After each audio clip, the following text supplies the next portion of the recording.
Hello, everybody, and welcome to the Baka podcast.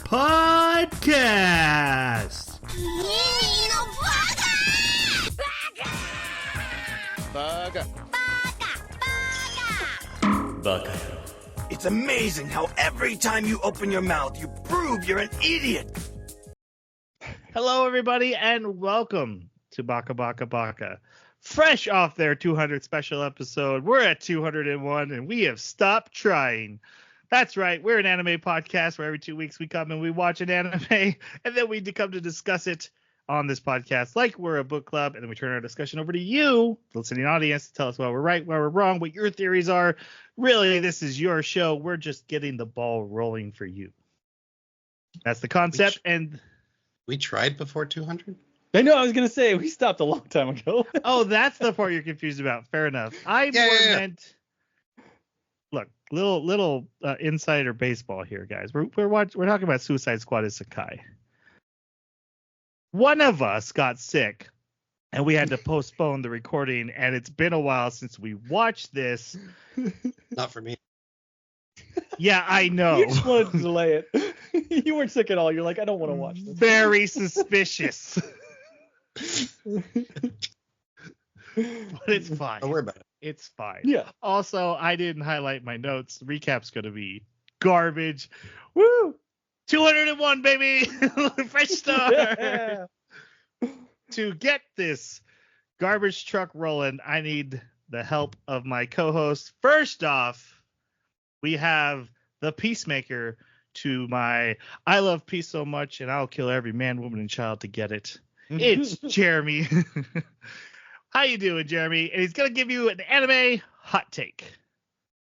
I think that a lot of anime are only popular because they were new to the generation that watched them, and they don't hold up when you go back and watch them later. Feel like you're talking from experience. Yeah. Very, very recent rewatching a lot of anime experience. Yeah.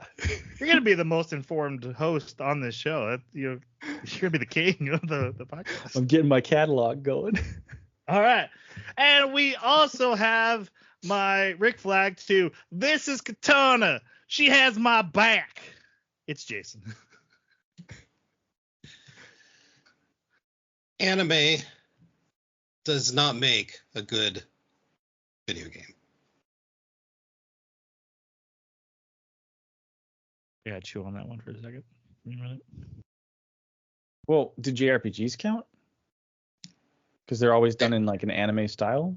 Okay, but then the question is, so like say Final Fantasy, was there a Final Fantasy manga or anime before the video game? Video game adaptation of anime are not good. What, or if they're in cahoots?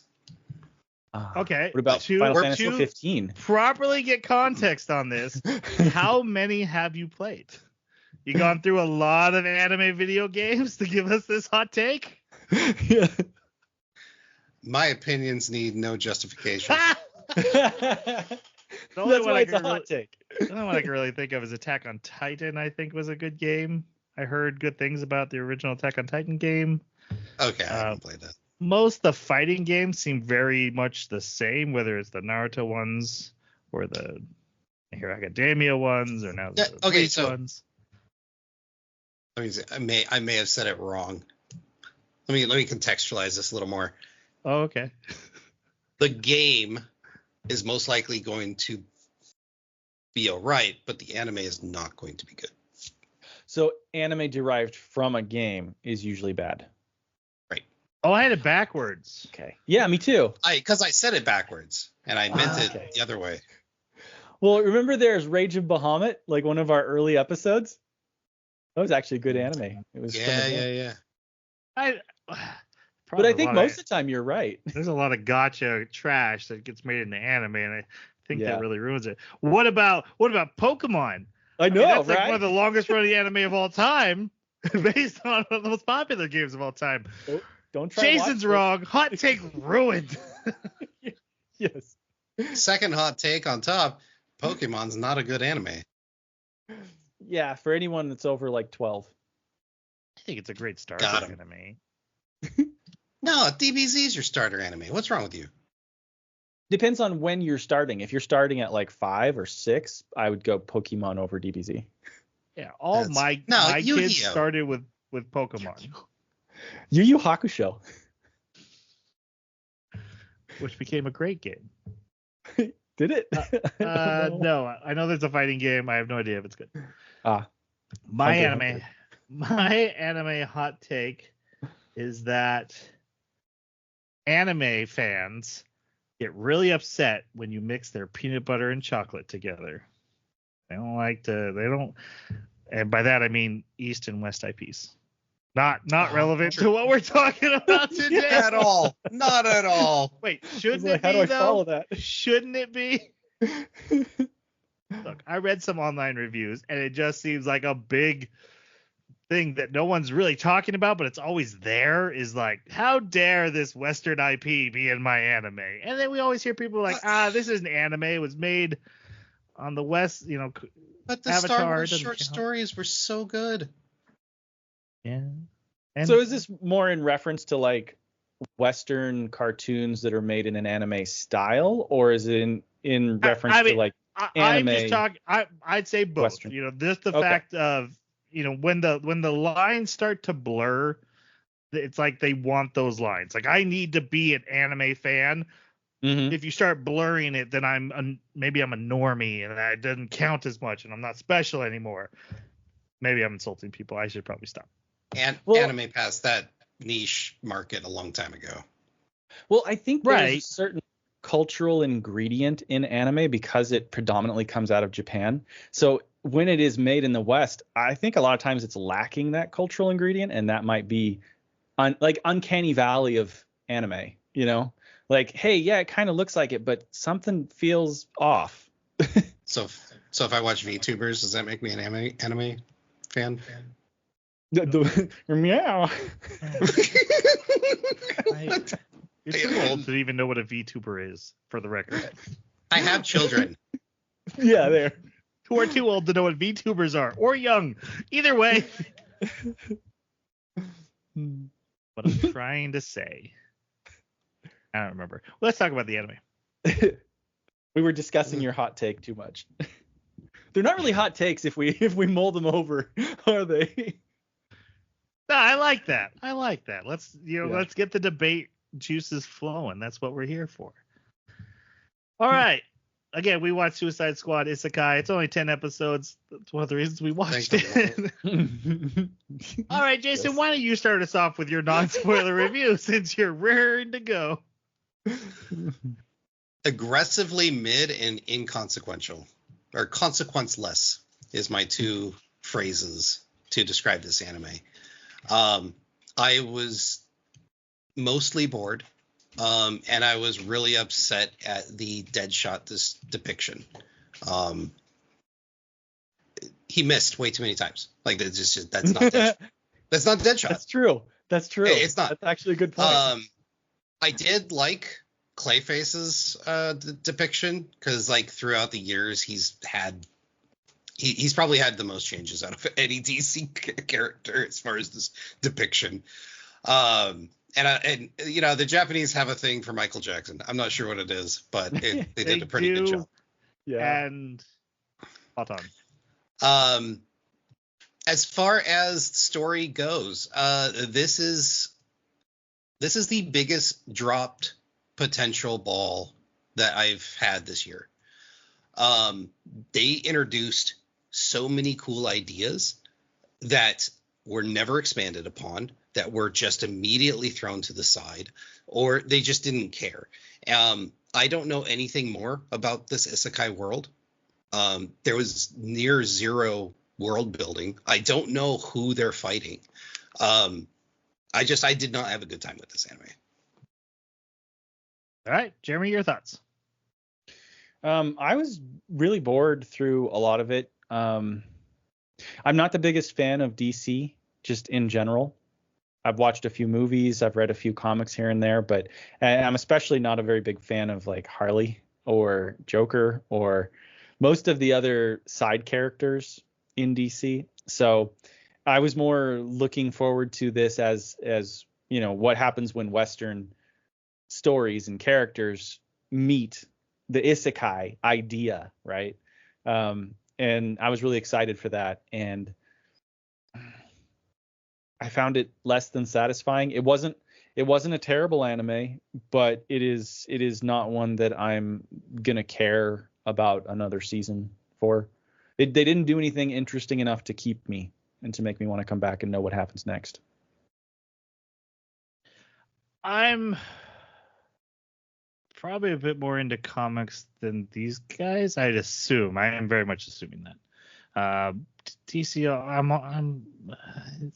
Superman's my favorite, but the rest of it is fine. I don't want to sit here and tell anyone like this is the best anime ever. It's not. The story is mid, and maybe even slightly below that. Like the world does not matter. But I actually put that as a positive because I'm very tired of Isekai. The fact that they made the world not matter, to me, makes this work better of what it's trying to do. So this is created by the same guy who made, or one of the writers is writer of ReZero. And ReZero, a much better anime, hands down, not even trying to like say they're close. But what ReZero does, one of my favorite things, is like Isekais actually suck. And it's breaking tropes, it's flipping things on its head. Even before I knew the tropes, it was doing that. ReZero is one of my first major new wave isekai. Let's not count Inuyasha, Wizard of Oz, all those old ones. Sword Art Online, right? So I enjoyed the whole concept. I think carries itself enough to make this entertaining. Taking the Suicide Squad and putting them in a magical world that they could not care less about. Why would they care? They've already got magic people in their world. What is a beast man to them when King Shark's standing right next to him? Like, it's just another day at the office for the Suicide Squad, and the whole world doesn't matter to them. I absolutely love that. I think it's more of a character. 100%. I know, and you can talk on your turn. I think it's more of a character piece. I enjoyed the characters enough that I found it entertaining. I'm probably going to watch season 2. Animation sometimes peaks and is some of the best I've ever seen, and sometimes drops and it's like insanely cheap budget stuff. I think at some point we need to have a conversation about what a cash grab is versus what is a, just flavoring a new IP or flavoring IP with something new. We'll get there. But I would recommend it if you're just looking for something light and fun to watch, and you have to fit into that Venn diagram of I like anime and I really like DC characters, especially Suicide Squad, and you would like to see the two mixed together.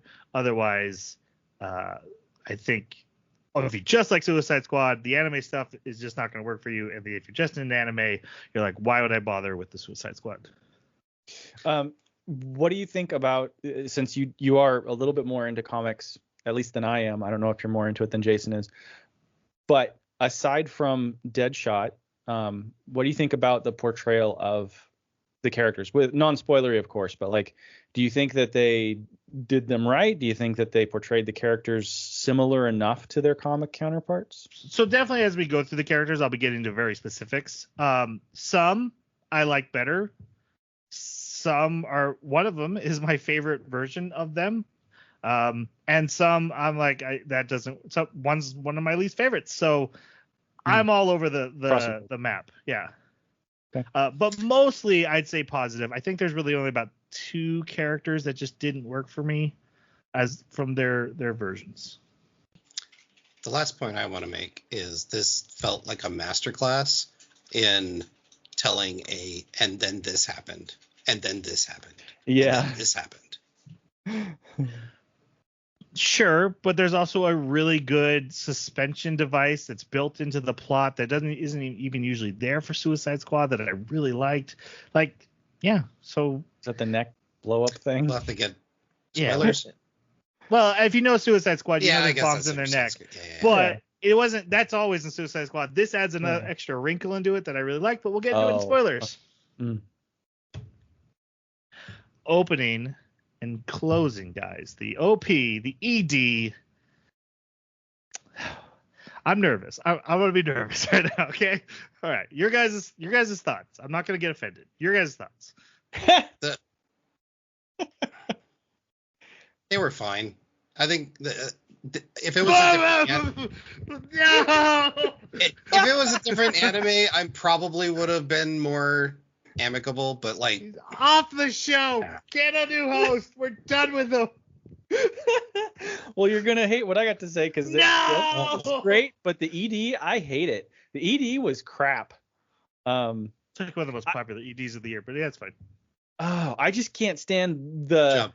good job. Thank you. I just can't stand like. I don't like that kind of attitude. Call me crotchety old man if you want. I hate it. Comma. I hate it. Sorry, I'm just better. So we'll go get us. Yeah, I hate it. It's just all this like it's obnoxious. It's yeah. And like I could just be old. Maybe I just don't get it, but I don't like it. Old You're man not yells hip at the sky. Right? And Yes. jiggy with it. Exactly. All right. The OP was good though. I actually liked the OP, and I thought the OP had really cool images. Like I want to see that anime.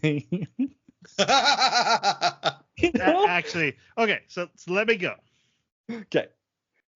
Remembering what I said about my review here, that I liked it, but it's not the best. The OP is one of the best OPs I've ever seen. It is so good, and this anime does not deserve how good it is. It is stylish, it is dramatic, it is jazzy and poppy. The way the beat drops out just as that dragon is getting ready to blow the fire, then the music comes swinging back in. So and also, you know, the squad running across the ground as King Shark's trying to get the bag off his head. So showing like there's a silliness in here, but there's also like a lot of dramatic tension, and the style of the art is so good. This anime doesn't deserve this OP. Mm-hmm. The ED is exactly what this anime deserves. Yeah. It is spot on, nails it 100%. I happen to love both, but yeah, I'm gonna say like one is way better than it deserved, and one is exactly what it is. Yeah, I thought it was funky fresh. Watching Amanda Waller do a weird dancing stuff and sexy moves is always entertaining, and just the way the lyrics kind of kick in right as Harley's jumping, and so it's like this attitude off between her and Waller. It fits perfectly with what the anime's doing. I was into it. It got added to my anime playlist for sure. Oh god. It did. All right. Ugh. One day it will be used to torture people. Before we go to our spoiler section, we need to announce our next anime, which is the second core Yes. of Nier Automata version 1.001112035. We already watched the first half. We may have spoiled everything in the second half. We're going to review it anyway. But we might have. No, Jeremy, I'm pretty sure you did mostly. It was a lot of you. Yeah. I think I ended up jumping in and helping. I have to take responsibility. So maybe don't listen to all of us talk in that one. Yeah. Okay. Yeah, so that's next. All right, spoiler section. We're going to have spoilers for Suicide Squad Isekai. Don't worry, you're not missing much. Yeah. This might be all you need. I think the hate is too much. There's no way there's that much hate. I can take mid. Right. I can see people seeing mid. Yeah, no, it's mid. Okay. Yeah. All right. We start off with Joker and Harley doing crime. And before we get into meaty chunks of the story, we need to talk about a very important, glaring aspect of this anime. Everything hinges on this: piano car. What are our thoughts on piano car? I hate it. So I hate dumb. it. Yes. It's bad. It's really bad. How do you steer a piano car? He's I playing a would song. It doesn't make sense. Yeah. No. I would like to get your guys' thoughts on Joker's Yeah. anime design. Jeremy, tell me what you think. I don't like it. And like I said before, I'm not a huge fan, but there's just something so iconic about Joker's face truly being stretched into the crazy grin that it is. And if you take that away and it's just art on his face, but he's, a good looking young anime dude, I just, it takes something away from him that I think he needs. Do you have a favorite Joker? Probably Ledger, just Hamill? the one I've been exposed to the most, which is probably the Batman cartoon one. Hamill, so Mark Hamill's. Mm-hmm. It's a good one. Mm-hmm. Jason, your thoughts on Joker? I thought it was an interesting interpretation, but I agree with Jeremy that he doesn't have the same oomph.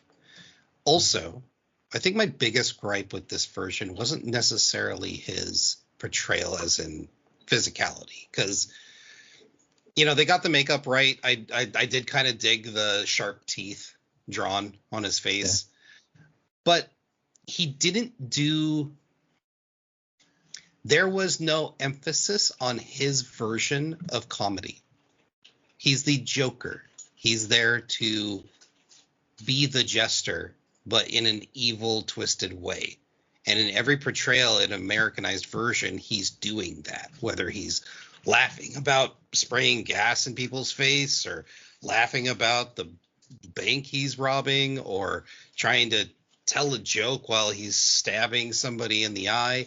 Like, you didn't get that feeling from this Joker at all. There was no, it was more about a play, or at least it felt like more of a Phantom of the Opera-esque portrayal with a Joker face. And so I didn't particularly like this portrayal of Joker. So there's a couple floating thoughts I have, and I'm going to try to keep them organized for you guys. I'll start with the Joker's portrayal. It's probably the second worst Joker I've ever seen. I didn't like him at all. There we go. Because we had a week and I wanted to keep my mind in the game, I went and watched 3 Suicide Squad movies. I watched Suicide Squad by David Ayers. I watched The Suicide Squad by James Gunn. And then I watched Batman Assault on Arkham, which is it's set in the Arkham video game universe, but it's about the Suicide Squad going into Arkham to assassinate someone while Batman's running around doing other stuff, like tangentially with them. I say that because I'm not a huge comic book reader. I'm very comic book adjacent. Like, I'll watch every comic book movie. I'll play a lot of comic book video games. Not Suicide Squad one, though. I'm not touching that with a 10-foot pole. Anyway. Me neither. Okay. So when I say I'm into comics, like, I'll read one if I find one on sale or something. I don't mind. I like reading a comic, but I'm not issue to issue. I'm not keeping up with everything. So I have a feeling that whoever wrote this and designed these characters didn't read the comics. They just watched the 2 live action movies. It feels very much like they took stuff specifically from those movies, mashed them together in character designs and choices they make here. And this Joker feels very much inspired by Jared Leto's Joker, which is that makes a lot of sense. The worst Joker ever. And so when he showed up, and I was like, oh, not tattoo on the face again. No. And also, like, I don't agree with the whole comedian thing. I don't think Heath Ledger did it, and I think his Joker was fine. That was the pen to the eye one. Right, but he didn't laugh about it. Like, no, but he was a scary Joker. Right, and at Joker's heart, he's a scary individual because he does it with his twisted sense of humor, whether it makes him laugh or not. I mean, even Mark Hamill's Joker, he had his fair share of laughing, but when he was doing evil things, it was for his amusement. Yeah, but one thing I do see, because I agree with this, is the conniving and cunning nature of this Joker fits more in line with how I would imagine standard anime antagonists that are super smart, right? Yeah. Like, he's outsmarting everybody at every turn, and he's thinking about that. It's not that he's unpredictable and he just immediately makes a cunning decision. he's thinking ahead. He's planning. And I know Joker kind of does that to a degree, but his spontaneous, unorthodox improvisations are what I think define him being such a wild card. So that takes me to my second thing, especially because it's going to factor into all of my approach to all these characters. When I watch Marvel feels very much like, hey, here's Peter Parker Spider-Man. Here's a template. We, even if it's in this movie or this movie, we may alter it this way and this way, but we keep key points. And because Peter Parker's been Peter Parker in the comic book universe forever. But DC relaunches like every 10 years and like restarts their universe every 10 years and twists things around. So, I mean, look at Batman. You've had everything from Adam West to written by Todd McFarlane, the guy who made Spawn, right? Like, you can have any version of Batman in between those two ranges, and it still is Batman. He can be the silliest. George Clooney. He can be silly, campy. He can be Batman. Dark and scary. All Batman's work. DC just doesn't have that. Hey, we have to match this framing of the character. They almost don't care. Superman, this one, he's dating Wonder Woman now. Now this Flash, he's poor, and this time the Flash is a better crime solver. Like, they just reboot their characters so much. Aren't those all just different universes, like different dimension? Yeah, their universe literally like collapses and rebuilds itself. Like every 10 years they have a crisis and the universe rebirths, and that way they can, hey, it's a young, fresh new take on Superman, and this time he's a little bit crumpy and he's a little more edgy than he used to be.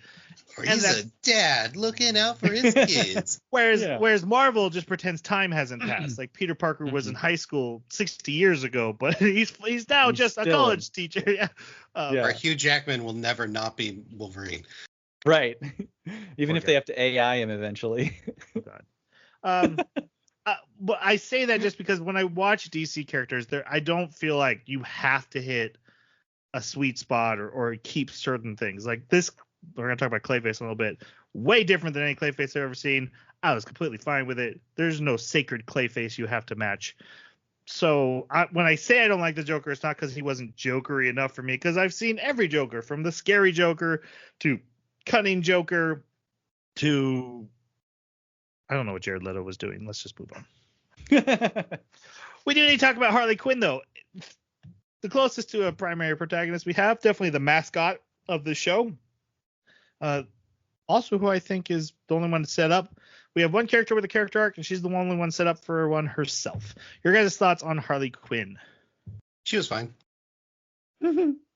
Yeah, she was. Shorts.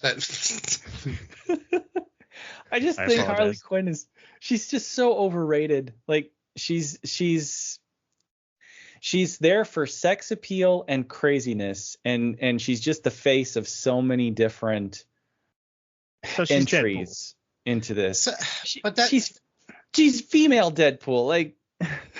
But that's the problem with this particular like adaptation of her, is like, you say that she's there to be insane or to be crazy, but the problem is that there are very few moments throughout this entire anime where I would consider her being crazy or being insane. It's true. She's mostly level-headed throughout the entire thing, and I was just like, I think her most shining insane moment is her against the brain guy. Like, that was about it.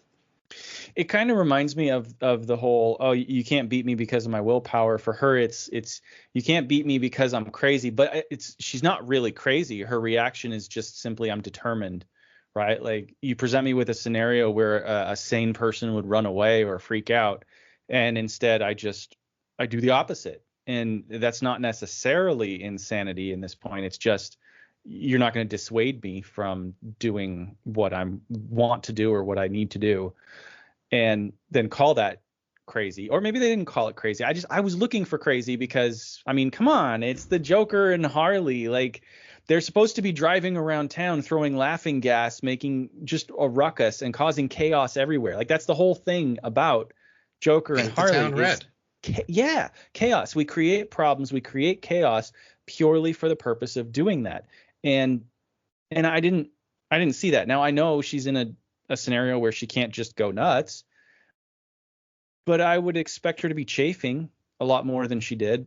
You know, like there should have been a lot more glimpses of her being like, I'm going to do this absolutely nuts thing or chaotic thing just because. I would have loved to have seen that peppered in all the time, where she's like killing people for no reason or stealing things or breaking stuff, you know. But I didn't see it.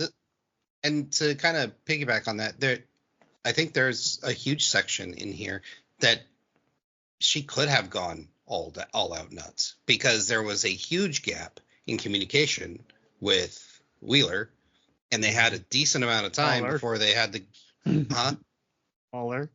Oh, Waller? Yeah, okay. Waller. Not Wheeler. Bueller.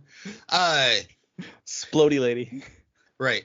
And, you know, they had a decent amount of time before they had to get back to, like, you know, reset the timer. What was holding her back? Literally nothing. So, I don't know. Yeah. My favorite version of Harley Quinn I've ever seen. Yeah. Look, there's been a lot of versions of Harley Quinn. I watched the Batman animated series growing up, where she started, where she came from. Always liked Harley Quinn, but she was kind of a putz. And because of her attachment to her abusive relationship and her obsession with Joker, she just always gets the short of the stick and just never seems to realize, like, she clearly would get beaten, and then like the next episode would be, oh, pudding. And then you have the other side, where there's the current Harley Quinn, where she's the pixie manic dream girl who is super independent and already gone through all her character growth and can do all the things, and she's the best member of the Suicide Squad. And I like that Harley Quinn too. This one I found a very happy middle, and even on the start of an actual arc of having to figure out what's wrong with her relationship with Joker. And I think they hinted at that. I think they really needed to go into it more. I think it's one of the most fascinating things they start setting up. That whole shot of her like almost hanging off the building, and I'm like, oh, he for sure drops her here, but they never come back to it or confirm it. But with the twist at the end, I feel like they're definitely setting up Harley Quinn having to face that abusive relationship, and her realizing her true value as she stands around these other criminals who recognize her as a useful ally and a friend, and they team up together and build camaraderie. She learns her own self-value. That's interesting stuff. That's a good Harley Quinn story I want to see. So she has that character flaw that she originally came with, but she's not as putsy as she used to be, and heading towards that pixie dream girl, but it's not as cranked to 11 as it usually is in modern Harley Quinns. So I found her a very nice happy middle for all the different Harley Quinns I've seen, and I very much enjoyed it. I'm going to call it now. I don't think they're going to do what you just said. I think she's going to join Joker, and they're going to wreak havoc across the land. I'd be surprised, but maybe. There's a lot of scenes where Harley Quinn yells at someone and says, I don't like people like you, and you can very much tell she means herself. Yeah, like, that's true. You do whatever mommy tells you. Well, you do whatever Joker tells you, don't you? Are you doing a little self-reflection here? I definitely think they're building up for something. I thought there should be more of it, especially since this is a whole season. That's just my opinion. All right. After driving through town with piano car and stopping at criminal bar for a drink, Harley gets captured because it's a trap. And why? She's chased It's a away. random place that they stopped at. No. That's Why? that's the criminal bar in Gotham. Like, all criminals go there. And yes, I don't know why all criminals go to the same bar where Batman could easily catch them, but it is very much a lore built into Gotham. I have to agree with Jeremy a little bit here, because they were about to pass it, and Harley, on a whim, goes, no, hey, let's stop here. Like, it was a spur of the moment. But didn't you guys just say you wanted her to do stuff on a whim? That's not the point. Why was the trap laid? That's what my question is how did they know to set the trap for something that she decided to do on a whim?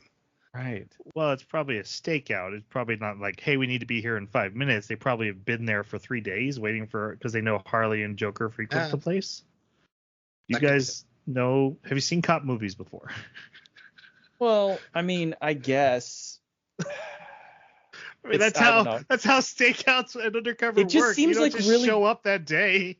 It just seems like, I don't know. It seems really lazy.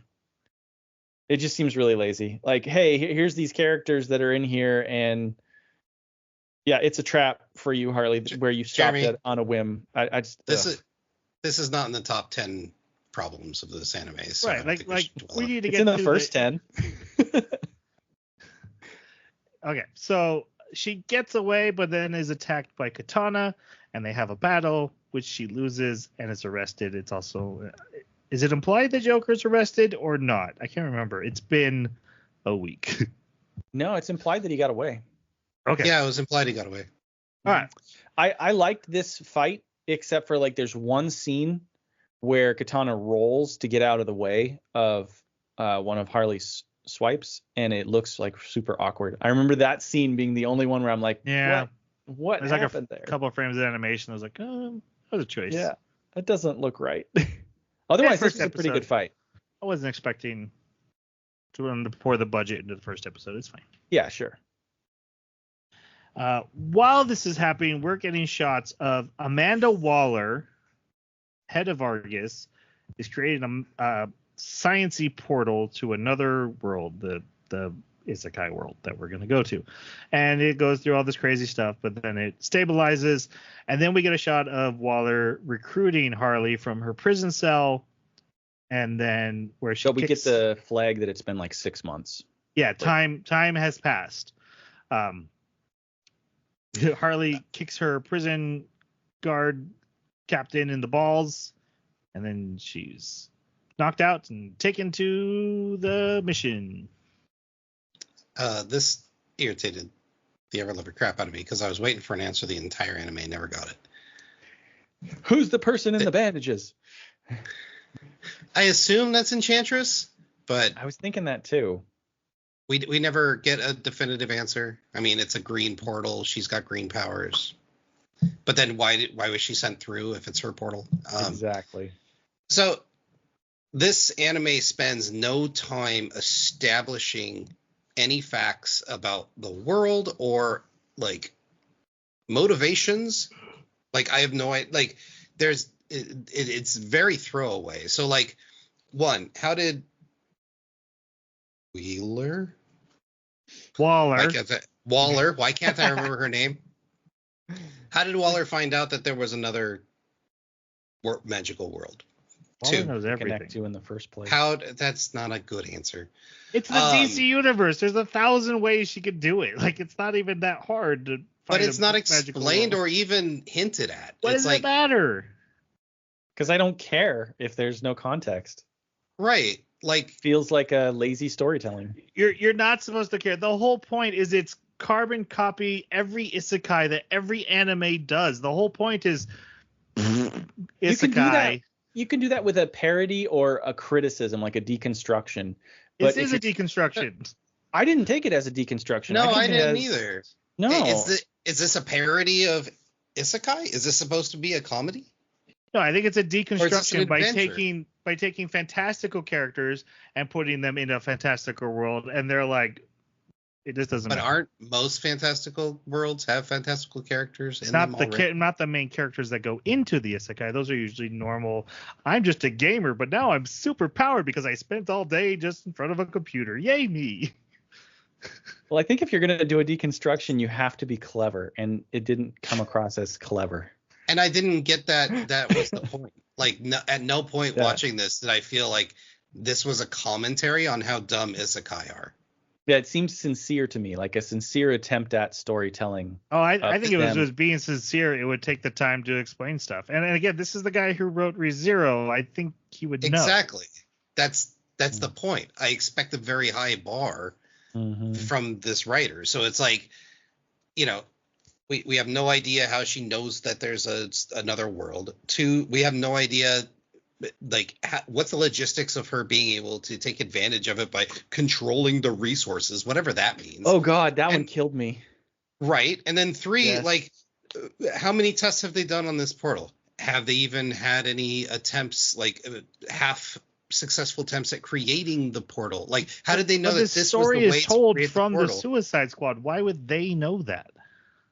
Yeah, but it's told to us, and we have to get enough crumbs No, to no, no, actually 'cause- care about what's happening. We Because don't know then I why just- Subaru is in his world or how he even got there in the first place. We still don't know 2 seasons later. Like, Yeah. and Well, you're it's right. fine. That's just from Subaru's I know point of it- view, that's not an important thing. He has to, and that's But like I know 90% enough that of there's an Isekai. They entity just that are pulled there. him there. But there's enough breadcrumbs that I know that an entity pulled him there for a specific reason, and then we get to meet that entity, and then we get to find out more about that entity. We still Here- don't know why. Well, obviously, but what I'm saying is not only is there a season 3, but also that, like, I care about that entity, and I care about how that entity not only affects Subaru but also affects Amelia. In this, I have no idea why they're going there. Resources? What does that even mean? We First have watched episode. so many Isekai where guys just wake up and they're in another world with no reason why they're there, and has Yeah. never heard this complaint once. No, because they always start giving you slow building of the world, and the world does have something interesting about it. If it doesn't, we usually criticize. Well, we'll always criticize if the world doesn't have something interesting in it. But I agree that, like, there are things in I can here that accept are about the hollow. world. But for the reason, like, oh, why would they make the portal in the first place? It's never been a big deal about the Isekai. The whole point is that the people are there.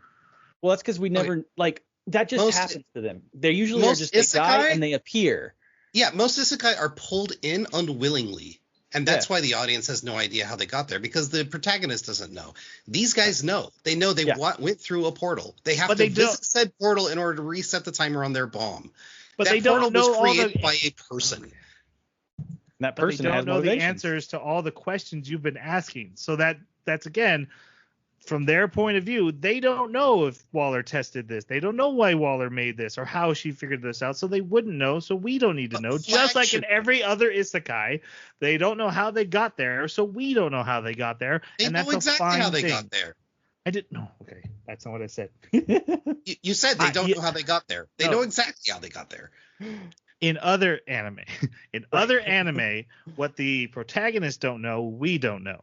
The questions you're asking now and why you want to know them, but the protagonists don't know them. So why do we have to know this, even though the protagonists don't in this anime, for different questions than the questions we don't know in other isekai? Is Flag on the team? Eventually, not at this Okay. point. Is he one of the protagonists later on in the anime? Yes, but Flag is never given full information about a mission. He is very much kept on a need-to-know basis. Waller is the worst, just for the record. Which you've Okay. seen the Suicide Squad. No, not the. You've seen the He- first one, right? He took a helicopter through this portal, correct? Right. He would have more information than what we're given as an audience. Nope. You can't assume that. Waller does not share that kind of stuff. She tells Flag where to go, and he jumps. If I'm gonna add something here, it's just that I think it's not the issue of not having information. It's the issue of the information being unsatisfying and actually creates frustration. Because when you say, hey, we're here because we're going to get the resources, we need the resources. Well, now that is the most ambiguous thing you could have said. I want to know what resources, why do you need resources? And that's sitting in the back of my head. If you never even touch on this again and you don't give me any breadcrumbs at all, then it meant nothing. You shouldn't have said it in the first place because it's not important. It would have been better if you just didn't say it. In fact, I think it would have been much more satisfying if they discovered an open portal in like some mountain and they built a base around it and then they sent them through because we don't know anything about it. Yeah, I like think a that would have scouting been much expedition. better. Or if they just like woke up over there and got a transmission from Waller and that was the entirety of their interaction was they saw a pre-recorded video telling them what would happen if they deviated from their mission. And that way we didn't know any of the motivations of Waller. We didn't know, we had nothing to go off of and to be unsatisfied or frustrated with as bad exposition without payoff. All right. I guess that's fair. I would say that Waller normally lies and is probably not being honest about what she's sending them there for. I would imagine that, but it's not hinted at or given us in the season. In this context, we're just told resources. I took it as any resources.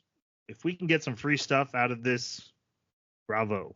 Whether it's magic wands, extra water for our world, like whatever. Amazing. So she's just raiding this world basically with the villains that from and that's the other thing that I kind of like. I know this is like a Suicide Squad like theme. What are we, some kind of Suicide Squad? But like the whole the government was the bad guy all along. Like it's okay. Yeah. I mean,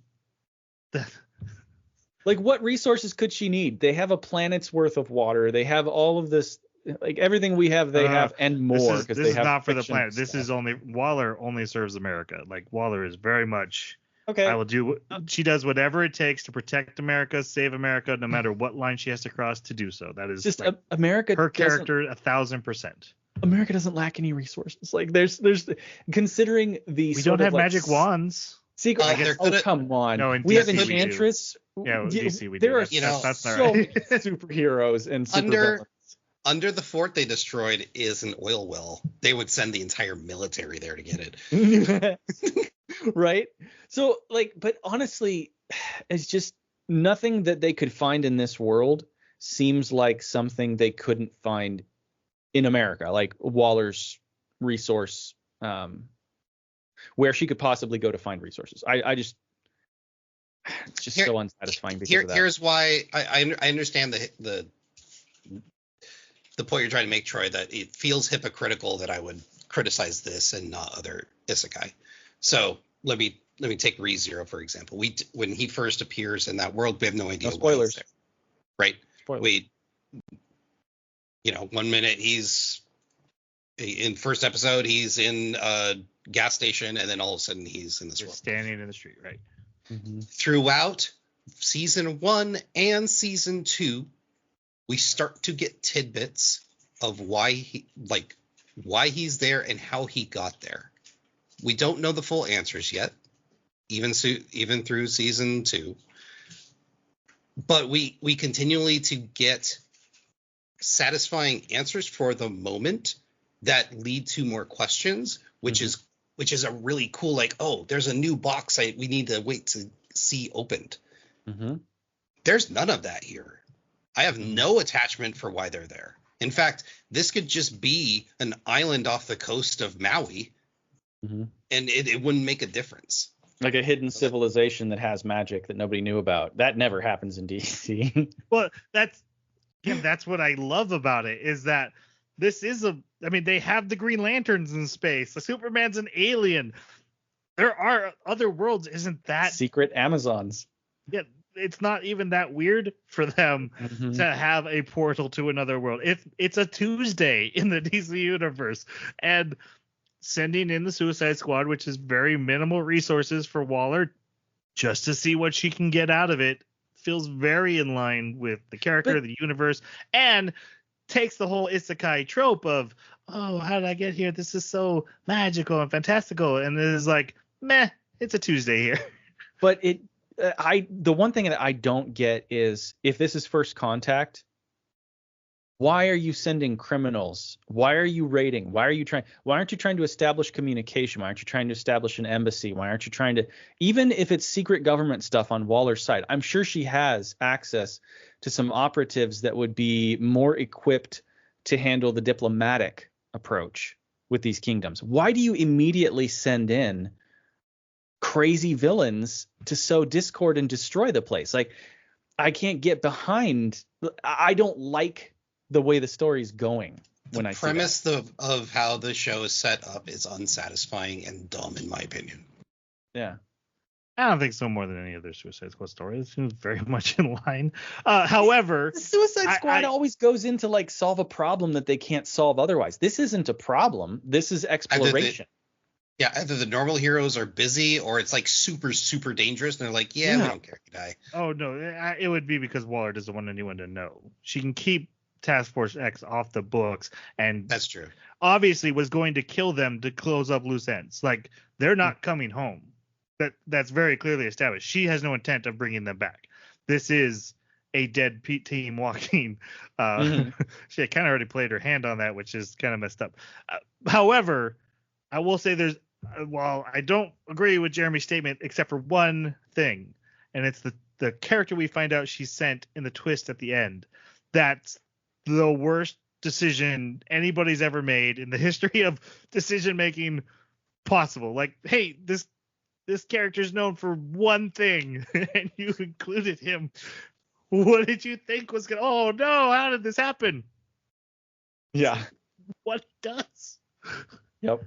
Okay, so I actually don't like the twist at the end because of that very reason. I don't it either. It feels like a huge. Unless he figured out a way to get there on his own, that would make sense and feel in line with the character. That's the kind of thing he would do for sure. But this fella felt like, I could control this. You clearly cannot, and nobody can. And that's like the whole point of him. Mm-hmm. Okay. Thought that was spoilery. All right. We meet the rest of the Suicide Squad we need to talk about. Deadshot. Thoughts on Deadshot? I think he was animated well. His voice actor was great. Some of his backstory was super funny. And I thought his motivations fit well within the story. I think his portrayal sucked. And the main reason is he missed too much. He doesn't miss. That his name is Deadshot. It's true. So like for him to fire a pistol and miss is just complete immersion breaking for me. So I also didn't like his personality. See, that's a valid complaint because it's about the actual character and how they. But his attitude was in line with what I would know of Deadshot, and also like in this particular situation, he's bucking against everything that's around him because he doesn't like where he's at. He wants to get home to his kid, like this. Yeah. But he wants to get home to his kid, but he never does anything. Like he's never level-headed enough that I would believe he could actually do it. Like, I don't know. Maybe I just don't like the character. That's why he's a bad guy. I guess I just don't like the character. Well, that's the thing. I don't know a lot about him, but I thought he was basically a mercenary, not a bad guy. Like he's an anti-hero kind of character. No, he's He's an assassin who kills anyone for money. Like he's a bad dude. Okay. He is, I think, in comics, much more stoic than this. He's much more of a quiet planner type. That's what I was expecting. Like, how are you a good assassin if you lose your cool constantly? You can't wait for the perfect moment to shoot. This is where I came up with my theory that I just watched the movie. This feels like they watched Will Smith play Deadshot and then cranked what Will Smith was doing to 11. Because Will Smith was bringing that Will Smith attitude to his version of Deadshot, which I don't think is usually there, but it's Will Smith and that's what he does, and there's nothing wrong with that. That's just how he plays Will Smith. It's like watching Jason Statham. You're gonna get Jason Statham. Right. Yeah. Yes. So yeah, I think they took that and they ran with it, and so now you have a much more flamboyant and expressive and an emotional Deadshot than I'm used to seeing. I actually didn't love the take on the character myself because I actually felt like, he's the quiet assassin that no one ever talks to, and he's yelling at everybody and screaming and constantly fighting with everybody. I think Deadshot would stand in the back and then shoot anyone who gave him any attitude. Right. I thought they destroy the universe and they recreate these characters and they can be kooky. You're right, which is why I don't mind that he missed. His powers can change, but his personality. His powers can change now too? Hey, did you know Superman couldn't fly when he started? Well, sure. Powers literally change all the time. Yeah, but like so 1,000%. Yes. I'm just saying I didn't like the version. I'm not saying it because I'm not saying he had to be like. We're about to get to the next character who's way different than his original version. Love the take. Deadshot just didn't work for me as a character, not just because he wasn't exact prototype Deadshot. Yes, powers changed. This Deadshot is a worse shot than most other Deadshots. So he's almost Deadshot. He's horseshoes Deadshot. Horseshoe shot. Yeah. All right, next guy. And like Jason said, they love Michael Jackson here. Clayface doing his Smooth Criminal. What do you guys think of Clayface? I've never seen Clayface in anything, so Spider-Man. Spider-Man 3, right? That's Sandman. No, that's Sandman. Marvel. Oh, are they different? They're not the same person. Guys, a different franchise. You're on a geeky podcast. Try to keep some geek cred. That's Marvel. That's right. Wait, anyways, no one watched Batman the Animated Series?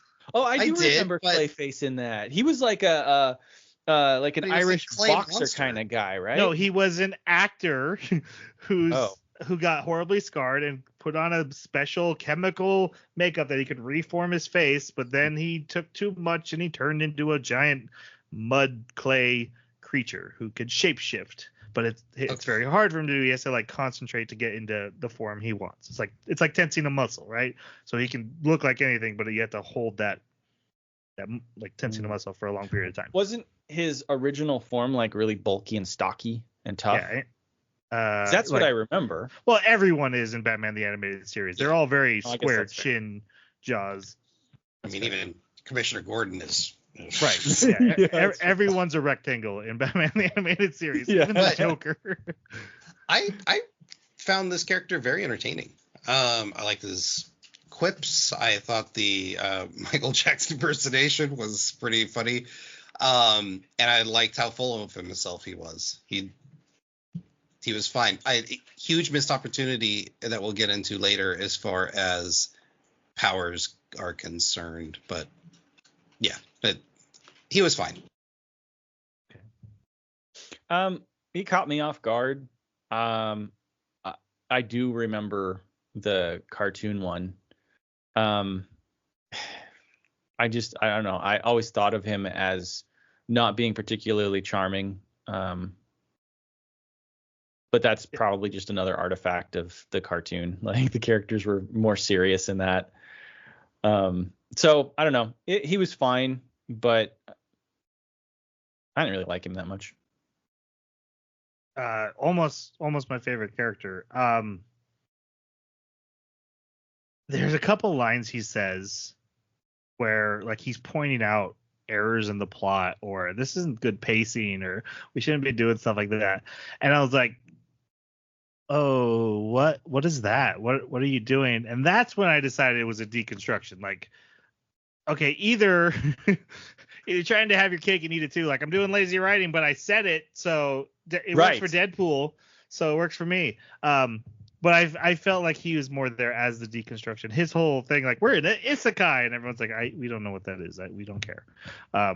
Makes me laugh every time. I like this whole, I'm the protagonist. And I had the thought of, like, he's not in danger. There's no reason that he wouldn't be fine. And then they played that out, and he said, yeah, no, I'm here for fun. I'm like, oh, okay. Yeah, that works for me. And a very different version of the character I've ever seen. His Terminator bit might be the highlight of the whole show. The Terminator 2 bit. So good. He was I loved him. Probably he's my favorite version of Clayface at this point. Not that there's many versions I know. I know the animated series one and this guy, and I liked him.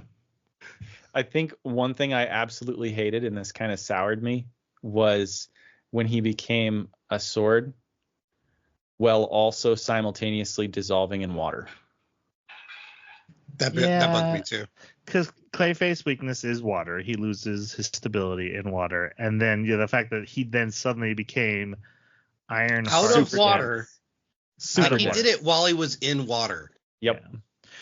I love the sword fight, and I love that he was like resizing himself to match the opponent's sword and grabbing more material as he was being swung around. But yeah, that instance of wait, he should be like in his weakest point right now. He needs to be saved, and he's just like, I'll become a super sword. Yeah. Well, And- plus just the fact that a sword's density is so different and the composition is so different to be able to stand up against another metal. I thought he could only make clay. I didn't know that he could change his material properties into other minerals, and I don't think he can. He can harden, but I don't know Steel? on the level of I don't know how far. But they're also all getting power boost because of the magic. That's true. That's The- true. This is my the only- biggest problem. The power boost, the unknown power boost. It's never explored. Like, this is probably the coolest idea they brought into this, is they bring superheroes from another world and they seem to get power boosts here, and they just completely drop the ball, because it's like Clayface turned into a shape-shifting monster to an earthbender. Like, Yeah. like he could, his power set that they showed within the anime was incredible, and like what he could do was never like it was always a story MacGuffin instead of explored upon and expanded, and like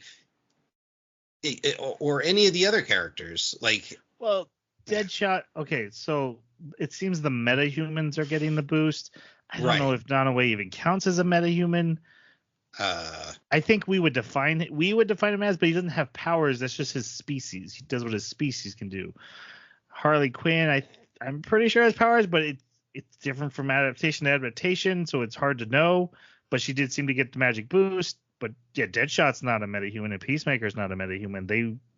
Them not getting powers makes sense. I don't know. All I saw when I was watching was like Clayface would be the most OP person here because how powerful. Like, he can make keys that float across the room and unlock things whatever he wants. Like, he can tear an entire castle down. Yeah, like, he's insanely powerful in this. And Harley Quinn just got like a little strength boost to whatever she already has. Well, while wielding a bat, it seems like that's when she gets her boost. But like, how cool would that have been if she was like, oh, I'm finding out that I'm actually physically attuned to the magic system of this world, and we learned more about how that magic system worked, and then she started using it to her advantage when she started, swinging her bat. No, that never happens. I thought that's for sure where we were going, and I still want to see that. I was kind of surprised they didn't fully pull that trigger. They went with the magical girl transformation instead. Which I'm actually not too sad about. Like, that was funny. The fact that they all got to do their transformation. All right, Peacemaker. He's all right. He's funny. I wish he was a little more demented. Yeah. He wasn't working for me until the tavern scene. And then He got up without pants on. And then he got up with the no pants on. And you're like sitting there like, I never get drunk. I'm always in control. Stands up, has no pants. Clearly about in a homicidal rage. I was like, okay, that works for me. The problem is John Cena has done for Peacemaker what Robert Downey Jr. did for Iron Man. He reshaped him. So now I want it to always be that. Like Iron Man wasn't snarky like he is now. Like, Robert Downey Jr. nailed the character so well, they changed the character to match Robert Downey Jr.'s version.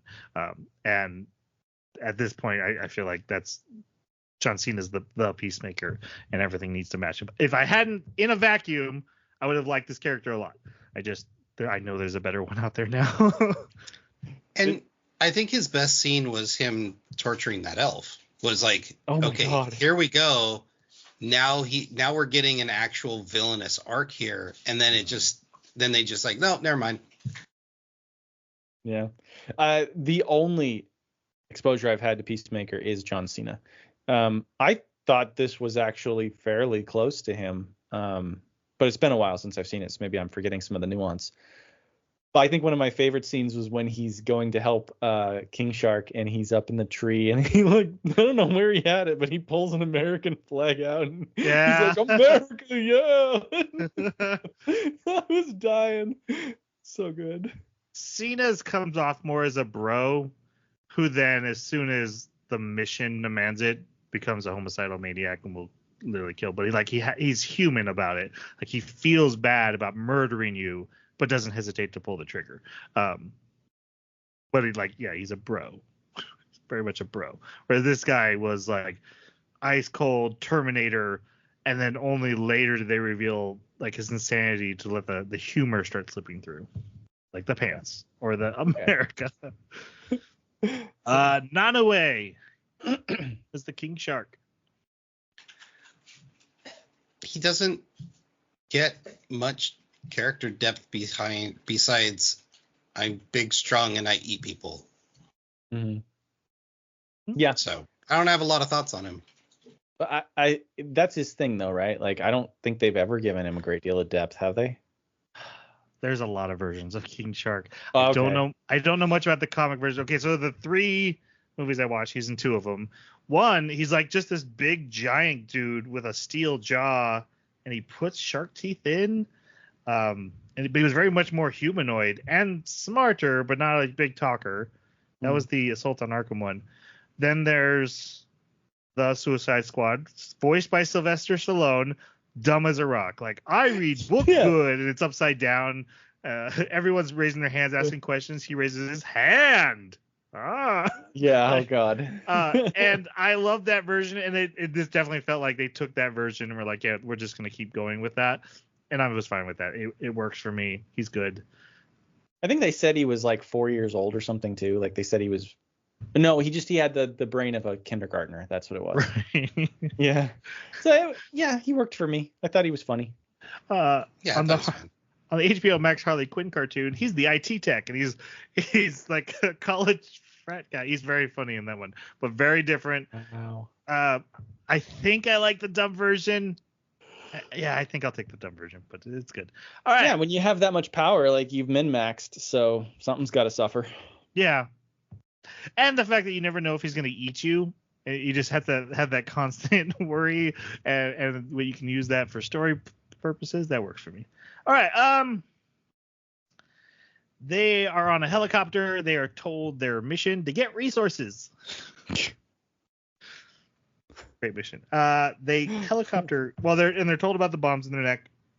They have 72 hours to get back to the gate to reset it, or the bombs will go off. Or if they ever do anything wrong, bombs will go off. I love the 72-hour reset thing. That is a really cool twist into the Suicide Squad. They're always at the, hey, if you mess up or quit, I blow you up. But the whole, we got to make progress, but we have to constantly go back to start and reset. Almost felt a little ReZero-ish. Was just a cool suspense. Just the fact that anytime they got into a predicament, it's literally written by the same guy. It's not that big of a stretch.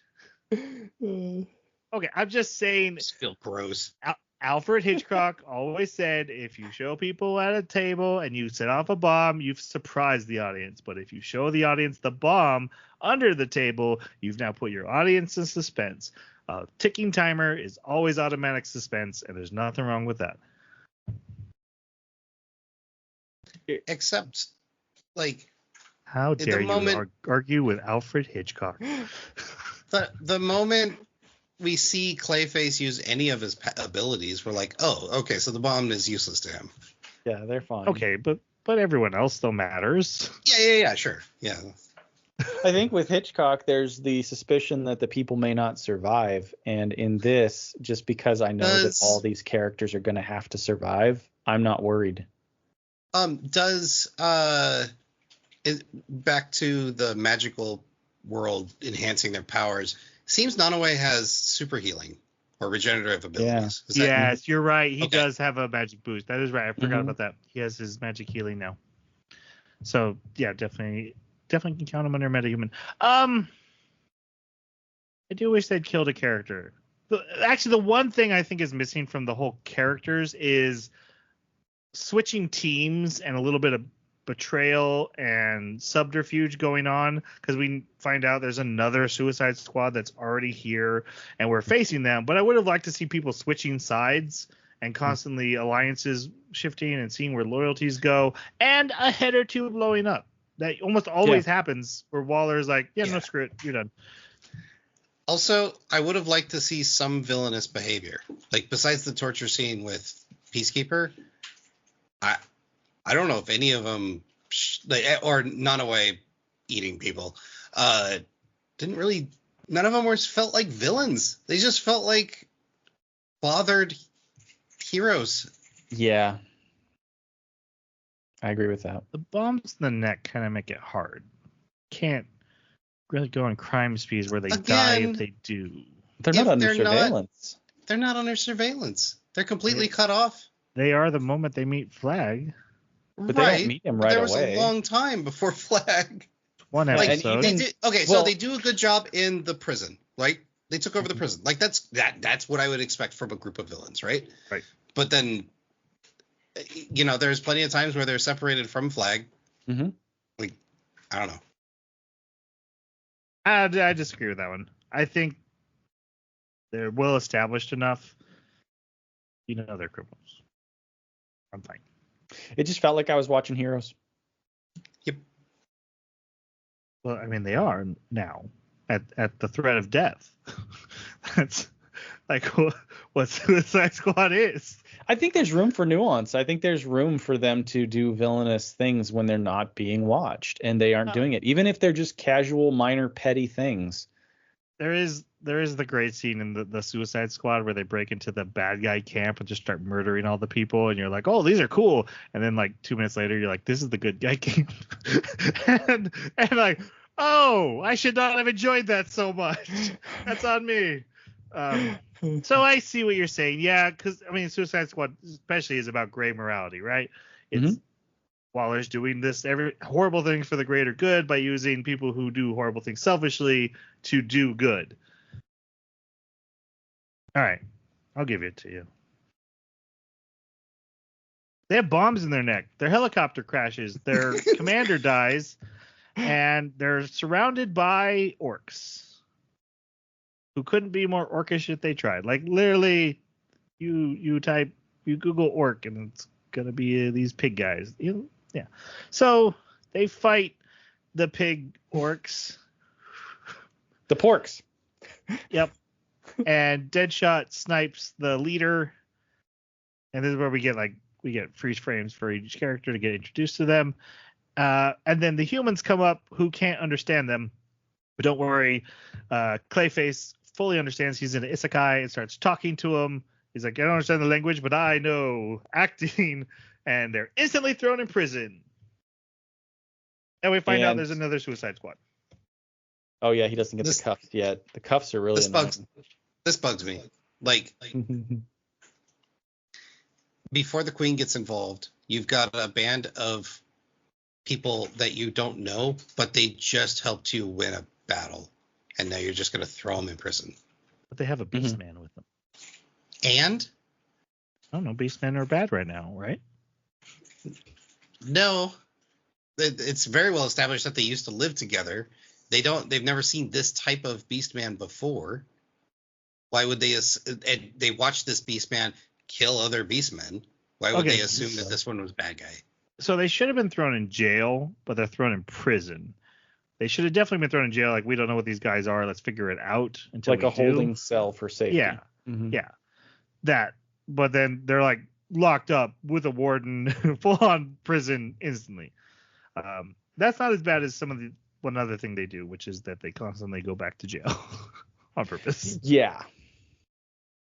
Even I was like, I guess you needed to do that because of the mission, but well, where do criminals go? Criminals go to jail. Well, they keep going back thinking they're going to be heroes, and then keep landing back in jail, and I'm like, but then like the third or fourth time, maybe don't go back. And then this happened. And maybe then just send an emissary. And then this happened. No, I don't agree. Yeah, the Queen. We meet the Queen. She doesn't like stuff. She's an angry queen. She wants them to stay in the dungeons, the prisons, and the princess, who doesn't look exactly like Harley Quinn and is not the most telegraphed twist of all time. No, her eyes are darker blue, so nothing. Right, Nothing and she's a little reserved. And she's a little Like reserved. Harley used to be before she became Harley. Hey, she's worried about the people. And so she asked, I did love, like, when she's looking out through her little telescope at the town, you've just got these giant spell circles, boo, boo, boo, boo, boo. And so imagine you're the people in the town, and you look over at the castle. You see, you see the giant something, eyeballs. princess? Yeah. All right. Your guys' thoughts on Princess Fiona? Is it Fiona? It's not Fiona. It's something else. It's like Fione or something like that. It doesn't matter. Go. The princess. What are your thoughts on the princess? Boring. Yeah. She was there to serve that one purpose, which is be Harley before she became Harley, and then grow out of her shell to become Harley. And yeah, she was the only one I think that actually had an arc, really, but she was boring. I know the anime literally says you're just like me, but like Harley says it. Yeah, I know, but she's more saying that she's a goody two shoes. I think Harley was a psychiatrist. She wasn't like a locked up princess. Well, when she said it, she was in reference to how the girl is conscious of what other people think rather than just being herself. Yeah. And I could see Harley saying that's what I was like. Yeah, because I do think it's been established that Harley had murderous intents before she joined Joker, but had always suppressed it. Like a normal person. I don't mean the murderous intent, but I mean like suppressing anything negative. I was about to say, is something you need to tell us? Yeah. I better never meet Joker. I was gonna say, I didn't really care for Princess Fiona. She was a little too cliche, even when I think that was the point of her. What I did like about Harley is that her intelligence as a psychiatrist comes through multiple times. Like she looks like she's batty and dumb as a brick, and I've seen some Harleys that play that, but I always like when I remember she's a studied woman and she's very smart. She's just hits herself in the head a lot on purpose. So actually, she does it a couple of times in this anime. I actually really liked every time she shrinks someone on the spot. She's like, I know who you are. I know what you're thinking. Yeah. And I can get inside your head because I used to do this for a living. Like, that's cool. Just didn't do it enough. Okay, so they're in prison. Peacemaker, he's going to tell us the times on the bombs because he could do that kind of thing, which I bought. Yeah, that was weird, but he's insane. He's like compartmentalized a timer in his brain. Apparently he's autistic as well. Yeah. They integrate into prison life, fight a big brawl. Definitely 27 hours left. Get thrown into solitary confinement. Solitary? Yeah, all of them together in the solitary. That's not solitary. I know, but like, okay, so what is it? They're moved from one cell to they're like, oh, this is a slightly worse cell as your punishment. Quarantine. Like, sure, quarantine from the rest of this. Where prison. Flag also is. So they have more people. Hey guys, we met Rick Flag. He's the commander of the last team. Your guys' thoughts on Commander Rick Flag? He was a great story progressor. I thought he was fine, but he wasn't in a position where he could do much, and that's fine. That's how he was written, and it makes sense. But I just didn't find it very satisfying. I found him boring. Go ahead. Yeah. Just because he couldn't actualize anything. He couldn't force anything to go in a direction. Instead, it was just like, okay, I'm going to promise that they're going to go do a good thing. Now lock me up. I'll disappear, and I won't be part of the events that happen. And then I'll come back, and I'm not the one that's actually doing anything. I'm just kind of a face present while everybody else is acting. his greatest scene is attempting to talk to the people or like talk to the commander in his own language, but all the language they learned was from these really terrible orcs in prison. That was really good. Right. Yep. So that was, and he had no idea that he was slinging insults left and right. That was pretty great. Yep. Yeah, that was peak Rick Flag. Flag has become one of my favorite characters from all the Suicide Squad iterations. I like this one. I like that he has a character arc. It's the same character arc Rick Flag seems to always go through. What is the character arc? Is it trusting villains? And also, it's a hey, I'm a prisoner as well. I'm in the same boat as you. I'm doing horrible things without control of myself. What is his arc? Trusting villains? Well, that's what I'm trying to figure out. Like, these are criminals. You can't trust them. Just because they're willing to work with you under pain of death doesn't mean you should ever trust them. Yeah, but then they become a family. No, they are not a found family. They will stab you in the back the moment they don't need you or it would benefit them. Like, they're still villains. They're not changing. Nah, not Flag. They're tight. They totally kill him. No, I like Flag. He's great, and he's not just story progressor. He is the straight man to all the hijinks, and it plays off him very well. Of him being like, "You guys are idiots." Him having to remind them, "Hey guys, you die without me. I'm being locked up. Do the thing. Don't forget to do the thing." Because they're like, "Oh, that works out for us. We can get rid of him." And he has to like literally call out, "Guys, the plot. You'll die." I liked him. So yeah, I'm a Rick Flag fan, and yeah, his arc is trust villains. It's the same arc that in Pirates of the Caribbean, like you gotta trust the pirates a little bit. Sometimes and look how that ended up. Requires a little piracy. Yeah. He became the commander of the Jolly Roger. I think so, yeah. He only gets to see his wife like once a decade, but that's not so bad. All right. Yeah. Then they manipulate King Shark to break out, and they cause a prison riot. And this is where I like the anime. Up to here, I was like, I don't know, I'm not sure. But then when Clayface was leading a bunch of orcs in a dance in the middle of a prison break, I was like, yes, sir. This is clearly just being silly and stylized, and I am here for it. I don't need to think about this world. I don't need to have all these questions answered. Let's just relax and have fun with the next 8 episodes. And that's why I immediately got bored, because I was just like, you don't take this story seriously. You don't care what happens next, and neither do I.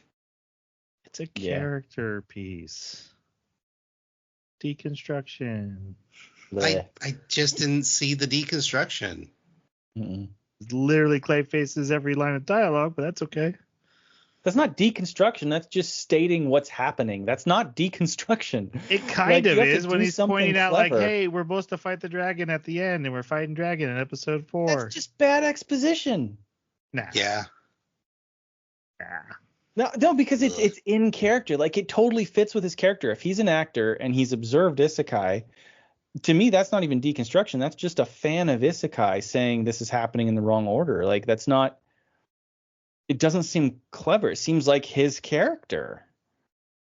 I think that's the problem. Is it wasn't clever. It was very clever. Yeah. Cecil arrives to the prison. It was like Moshly levels of. The next episode's a little weird with the timing. We see a battle between the humans and the Beastmen, and Suicide Squad are watching, but then we go back to how they got here, which is Cecil. This one I didn't get, okay, because the Queen's like, leave him in prison, and the daughter's like, Cecil, go get him out of prison, and then they instantly take him to the Queen. The Queen's like, this is fine. And I was like, shouldn't she be upset that they did the opposite of what she just said to do? And I think they do it again later, where the Queen's like, I want them dead. And they're like, okay, let's bring him in to talk to her. Yep. It felt like we skipped a scene where the Queen was talked to by the princess to convince her, let's bring them in. That's what I felt like. This scene starts playing, and I'm like, I feel like we missed something. This feels like a Ryan George sketch. But why did that happen? Hey, shut up. And anyways, this happened. Yeah, exactly. Yep. So you mean every single movie ever? No. He makes that joke in every single video about every single movie. Yes. Great and bad. It feels like this is the actual sketch rather than the movie being made fun of. Okay, fine. But I want to also say that the Queen was driving me nuts because the what is it called? Foreshadowing. The foreshadowing and just the decisions that she was making, they were so off. They were so weird. Yeah, like she kept talking about how she needs to bring peace, and then she's like, "Oh no, they're bringing peace," and it was annoying. It wasn't subtle. It was not subtle at all, but at the same time, it felt like it was just a contradiction without any real meaning or value to it. When we get to episode 8, I have a lot to talk about the Queen that I'm upset about, but let's just keep moving. I'm glad you thought about this anime so much. It really bugged me. It's just in there like a tick. It's like a rash. I don't think it did. I think that you just want to bother me like a tick. That's what's happening. If I wanted to do that, I'd just land on you with my hell pod. All right, we get the scene of Cecil picking him up. This is where Flag is like, I can talk his language, it's fine, and he's constantly insulting him and calling him names because that's the only language he knows from the orcs. They go to the Queen, who has a magic spell that makes it so we can all understand each other, and they basically are like, hey, we're here to barter and set up trade. And she's like, well, why did you bring criminals to do that? He's like, oh, that's a good point. And they're like, why are all the evil villains running around also from you? So you're really the cause of all our problems. Well, yeah, especially because they were dumb enough to say it. Like, she didn't have to know that. But they were stupid enough. Like, the Suicide Squad members said it. I think they were trying to screw Flag over. I think they were messing with him. I think probably that it was intentional. Like, hey, screw this guy, throw him under the bus. Because it's like he's trying to convince both at the same time. Like, we got to do this because the Suicide Squad are like, this is dumb, this is terrible. I want to go home. I love it. Isekai when the characters want to go home. Please more of that. Yeah, I like that they couldn't speak the language for as long as they couldn't. Yeah. That was cool. Yeah, so that he convinces her, hold me captive, and they'll go do a mission for you. So they're sent to that Beastman battle we saw in the beginning, and it's they enter the they actually go and attack Ratcatcher, not Ratcatcher 2 from the Suicide Squad movie. This is would be her father, but he now has the ability to control all Beastmen. His powers have expanded with this giant magical staff he has, but not really all. Because then he could control Nane? No, King Shark. No, he can only do mammals. Oh, that's right. Normally he can only do rats, but his powers expanded to mammals only. Aren't humans mammals? I made that up. Oh. I don't know what the rules are. Normally he can only control rats. Okay, just wolfmen now. Yeah, apparently. Okay. So they fight him. They destroy the whole castle in the process. I thought this action sequence was pretty good. Mm-hmm. This is one of the first times I was like, oh, yeah, this got some animation stuff going on. I'm liking this. Well. Yep. Yeah. The castle collapses and the Suicide Squad says mission accomplished, and the humans are like, you just destroyed our fort. Like, we needed that. What are you doing? Why didn't Clayface immediately rebuild it? Yeah, exactly. Because he's a villain. But he's playing in an isekai world. I would think I don't know. Where he wants to be the protagonist. And, yeah. Man, what a boring way to watch a show. To think about it? To question every little character choice. Not what I would do. I would rebuild a castle instantly. He's the protagonist. I don't care if the story's good or bad. I'm just going to watch it and enjoy it. Yes. I enjoy things. Shame on me.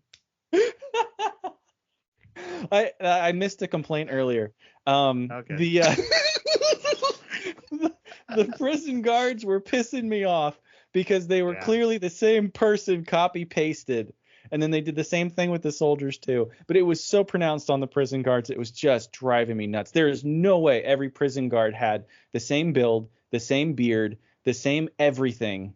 Like, oh God, that was so My complaint is that Harley used one of their bats and like had a huge power boost and like shot one of them through multiple floors. Mm-hmm. You know, and the bat broke. Why didn't she pick up another one? It was a magic wand, not a bat. Well, she used it like a bat.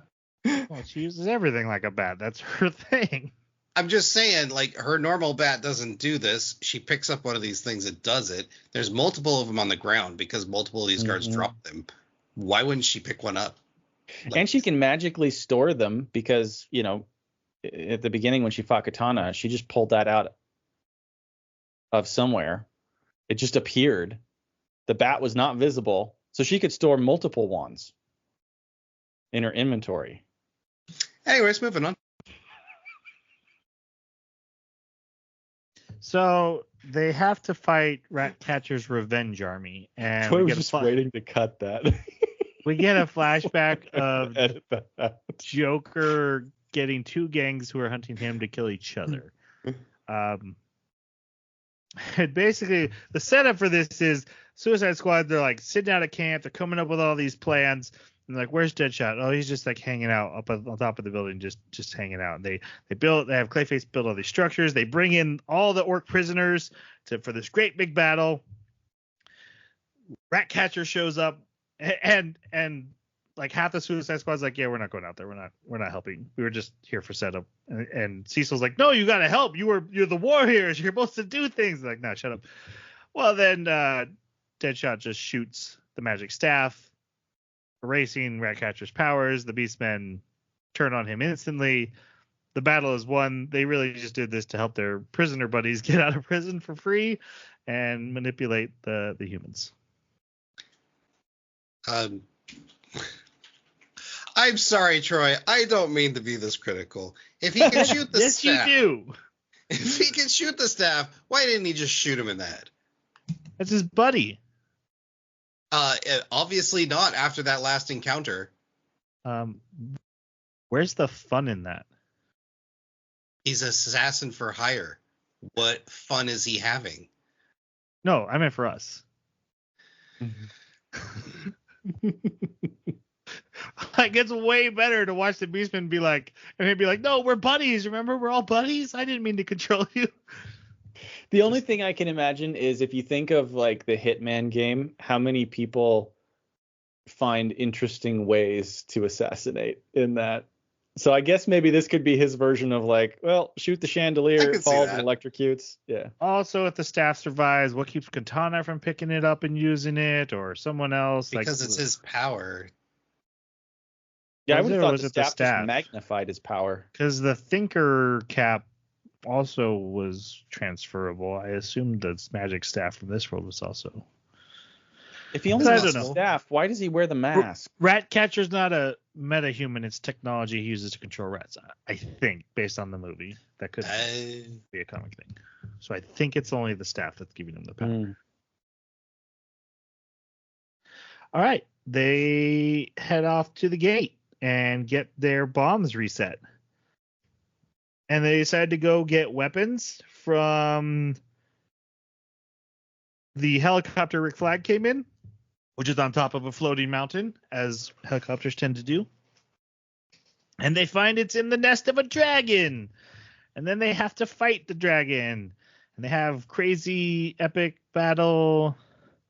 What do we think about the animation here, guys? It was definitely different. Like, felt like a different art director came in and said, I got this.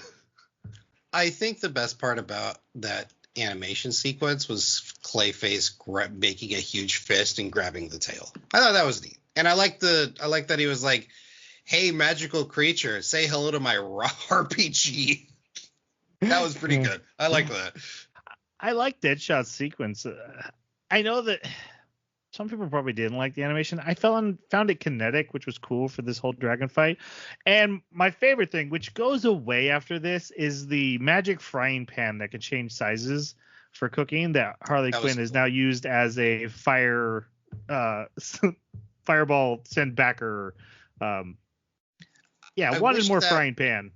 I wish that would have just straight up replaced her bat throughout the rest of the series. Yeah. Because how fun would that have been if Yeah. she found a way to like change its shape and size and like it basically turns into a ladle and she can use it as a normal bat, but then when she needs it bigger, she can. That would be that would have been fun. Mm-hmm. And she was going on and on about like, hey, whoever has the frying pan, that's how this is always done. And I was like, oh, cool, we're switching to a frying pan, the magical frying pan. That's awesome. And I was gone after this, and I missed it. Mm-hmm. Anyway, two things happen from this. They find a baby dragon who imprints on Harley, and they find Flag finds a radio that he keeps in secret so he can report back to Waller. And they would go back to the fort, but it's already been destroyed. Dun dun dun. Dun, dun. So this is being done by the Thinker and Enchantress, who are using an army of elves to attack the orcs that were left over at the base. The Suicide Squad rushes in to fight and mostly gets their butts kicked. Killer Croc shows up and beats up Nanaue. I don't know much about the characters. This seems off. I feel like Shark should be stronger than Killer Croc, but they are very similar. From what I persons. know. Yeah. Like Batman beats Killer Croc. Nanaue has fought Superboy and Flash. I'm thinking King Shark should be better here. But to be fair, Killer Croc also has a Kraken on his side. That's helping. Did it bug you guys at all that we just eliminated a supervillain that was mind controlling beastmen, and Yes. now we're fighting a supervillain that's mind controlling elves? Yes. No. Oh, it bugged the heck out of me. That seemed very much in touch with the main bad guy's plan. I'm going to take their armies and use someone to take over each aspect of it. It just doesn't seem clever enough. Seemed I did crazy. feel the elves were all too similar. There was like 3 elf models and Yeah. that just Okay. copy pasted. Yep. And we know nothing about the elves besides No. they can use magic. Like Oh my. you're taking one of the most iconic magical entities within all of fantastical storytelling and reducing them down to fodder soldiers. I did not like that. Yep. I love how like the beastmen just come crawling back and you're like, oh, welcome us back in the kingdom. And then presumably the elves do too. I don't remember if we saw it, but how much they were just being annihilated while they were mind controlled. I mean, granted, yeah, these are villains, so that makes sense. And the elves are mind controlled, so it makes sense. They're in war, but just once you know they're mind controlled, it's a little bit harder to just wipe them out, I would think, especially from soldiers and stuff. I was just the whole time going, oh God, ew, oh. Those poor elves. Neat pick. All right. Thinker, after giving everyone flashbacks, I think it's flashbacks, but shoots everybody, and then they leave. But everyone's not dead. Something magical saved them. Magical. Except all the bullets were green, so it was obviously Enchantress. Except for Clayface. I was like, Clayface wouldn't care about a bullet. There's just no way. No. Yeah. And then he's like, oh, I survived. Crazy. He's like, come on, Clayface. We know who You're you are. The queen gets very upset about their loss Again. and decides to kill them. Then Cecil and Fiona decide to help them escape, which they do because they have to get back to the gate. But Thinker has created a base underneath the gate, so they can't Fortress of Solitude. Fortress. Yeah. Well, there's 2 people in there at least. Yeah, that's fair. Katana's hanging out as well. I like how there are two. LED light walls in there too. Yeah. So they come up Switch. with this big plan on how to get in there, which involves, because all the elves are mind linked, they capture an elf and have I peacemakers like this. torture it. It's clever. It's Yeah. effective. It's This was good. horrific. That's the kind of thing you should have in Suicide Squad. This Yep. this perfectly nails what I'm looking 100%. for. Mm-hmm. This is where I felt probably the best animation the whole series. I love the redesign of King Shark where he starts doing martial arts in the background for no reason, which has never been a thing, but I was into it. Harley's running through the elf scene made my jaw drop. Then she goes in while Clayface is distracting Katana as pretending to be Thinker. Harley goes and fights Thinker. Can't hit him. And then she gets hit in the head, and it's revealed she did it on purpose. She let herself get hit in the head so that she would be confused. And when she throws a bat at him, it makes contact. So he jumps into her mind, but ends up getting tortured inside it himself instead because she's so crazy. And they defeat the Thinker. Crazy is her power. The fortress collapses, and then Katana cuts off Thinker's head so that That she was can. pretty surprising. I didn't expect that. Yeah, like I do wish maybe 1 or 2 of the Suicide Squad had died, so there was some more stakes. But at least the villains or the villain Suicide Squad is dying, so it's not like everyone gets out of here alive. Like there's stakes. Harley and Katana have that fight we mentioned earlier, where Clayface is a sword, but they're interrupted by the rest of the squad showing up, and Katana gets away. Riding a kraken. A kraken. This was probably my favorite sequence out of the anime because it did feel good. There was one thing that is kind of pervasive throughout the entire anime, is that like there's a scene where they're finally coming together after the battle, and Nanaue still has feet sticking out of his mouth. And back to the elves thing, it's like the elves could have been replaced with cattle or pigmen or anything else. And it like I felt zero impact for them killing hundreds of elves and Nanaue eating them. Like it just didn't matter. And I didn't like that. Mm-hmm.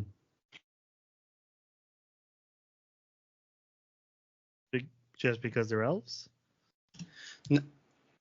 Kind of. Because again, I know nothing about these elves. I don't know where they're from. I don't know what their motivations are. I don't know why they would have been in that area to begin with and how they got mind controlled. Also, now that the mind controller is gone, did they just all keel over and die? Did they regain their faculties? Are they now appalled at the death surrounding them? Like, they just disappear. There's literally an overhead shot. There's no elves anywhere. That's true. So Hey, it's like, okay. It's an animation budget to consider. Yeah. Oh, you're right. There are elves. As far as like the lore of the elves, again, it's just not what we're Well, here they to talk do. about this. They talk about this empire, and it's like, Hey, we they get to might see as the well have map s- every ED. They might as well have said volcano people, or tribesmen, or ants. Like- Now you know how I feel about every isekai we watch. Remember Slime when they're like, "Oh, it's orc people," But and slime was bad. Slime was not goblins, good. No, none of us liked slime. Yeah. who did? Jeremy, give me a look up. What was Jason's score on I Slime? probably gave it a 3. It was okay, You're gonna give it. I think it's a 3. but I like the power fantasy. Are we doing a fact check right now? Yes. This is a power fantasy. This is no power of being fantasy. a shark man. Power of being a piece of shark. Okay. Power of being part of the squad. Yeah, she gets away, and the queen, she's all mad now. She wants him captured again, not killed, just captured. Yeah, Changed they her won the mind. battle, so she's all upset that the war is ending. Yeah, Oh my Um, gosh. I'm worried I'm we gonna all- get fact checked. We all gave it the same score. We all gave it 3 for the first half and 1 for the second half. Oh no. Consequences for my actions. The comeuppance is too harsh. Yeah. You know, I just want to explain to the audience just how good this feels right now. Jason doesn't get to win enough on this podcast. We really need to wrap this 100%. up. We're talking too much. Like we just need to move on.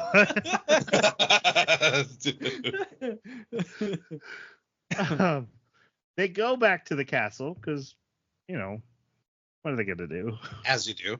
As you do. They are brought before the queen, and they have a big argument. And actually, things get heated.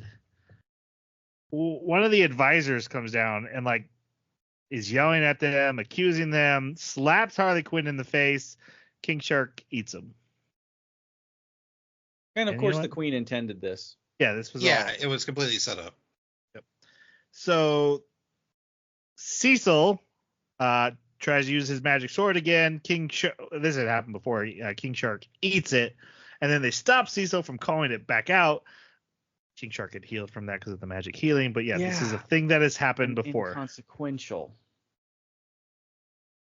No, he has magic healing. That I was. know. I'm just saying it would have been inconsequential to let him have his sword back. Like, Oh. Yeah, but King they don't. Shark would have just healed. In this particular scene, Cecil's against them, so they don't want him to have his magic sword. Even though this turns out to be exactly what the queen really wanted, was to get the sword sealed away. Yeah. Yeah. So the rest are exiled. Yeah. How And did the queen even know that Nanaue would eat the sword? That happened completely out of her. That seems like a stretch that she would expect that would happen. Yeah, maybe it's just good luck, and she's like, "Oh, I'm taking that. I'll take that all day." But she Yeah. planned this hours in advance. She planned for her advisor to get eaten and then probably just to like give her an excuse to kill them all. Yeah, But then having the sword get eaten was maybe a nice turn of events for her. This we're going to find out later. She specifically needed the sword out of play. Yeah. In order to get the sword out of play, she thought Nanaue would eat it. And she knew that if she made the advisor upset him, somehow the sword would end there. I thought maybe the advisor had the sword on him, but no, that wasn't the case. And so it was like, your plan sucks. Like, yeah, how did she get there? I don't know how she Maybe. got there. Okay, so she does have the ability to watch stuff magically by magic hologram war room technology. So you think maybe she was watching? maybe she had seen the prison scene. And maybe she had foresight as well and knew that Look, if this happened. I Okay. have from the beginning said the story is mid.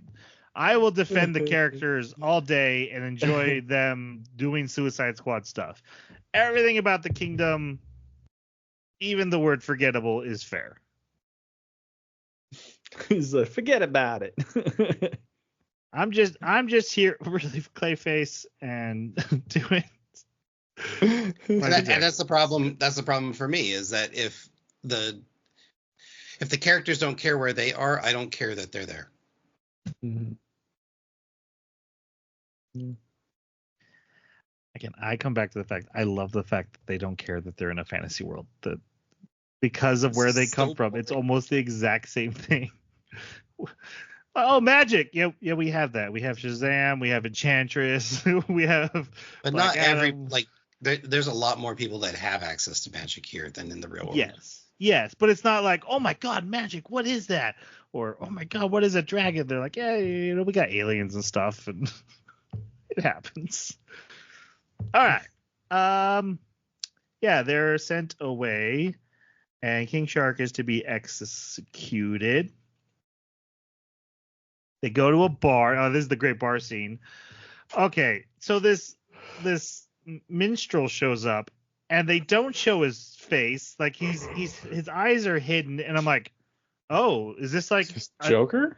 Yeah, I was trying to figure out like what supervillain is this? This has got to be the other Suicide Squad coming to make a play on them.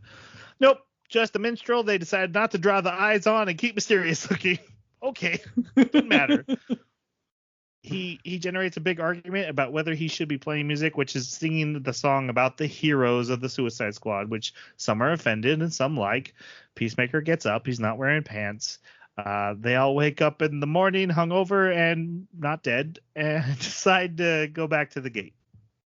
Completely destroyed this person's bar Yeah. or tavern. Very villainous villainous thing. Yeah. Yep. We got there. Flag wants to go rescue Nonaway, but they report into Waller first. And this is when they learn that he has had this radio. And Waller's like, hey, just come on home. Mission accomplished, Flag. And don't worry about the Task Force X. I will take care of them. And he's like, wait, don't do that. What are you doing? Don't do it. And Clayface's head is exploded. I think it's weird that of all of them, she blows his head off. Yeah, this feels very manipulative by Waller. This feels like a calculated play. Yep.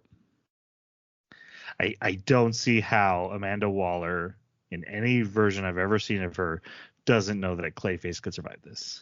It seems And way too easier for her. Speaking of Clayface, like that, yeah, this felt like as soon as I saw his head blow off, I'm like, he's not dead. Like no part of me was in suspense that he was dead. Yeah. And then the other thing is like, okay, his power comes from a mutation of his body, not a magical or like power. There's no power source to his abilities. It's just him. It's his mutation. Why does magical cuffs keep him from using his ability? That's another complaint I had. Stupid. Yep.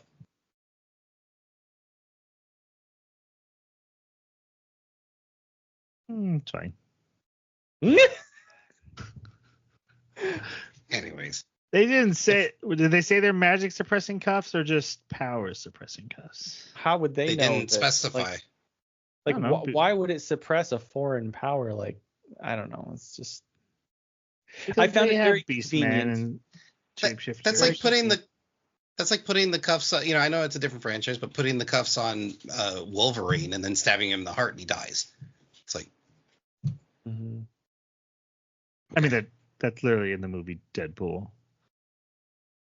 Don't they have the power suppressing? No, Deadpool 2. Sorry, they literally have a power suppressing.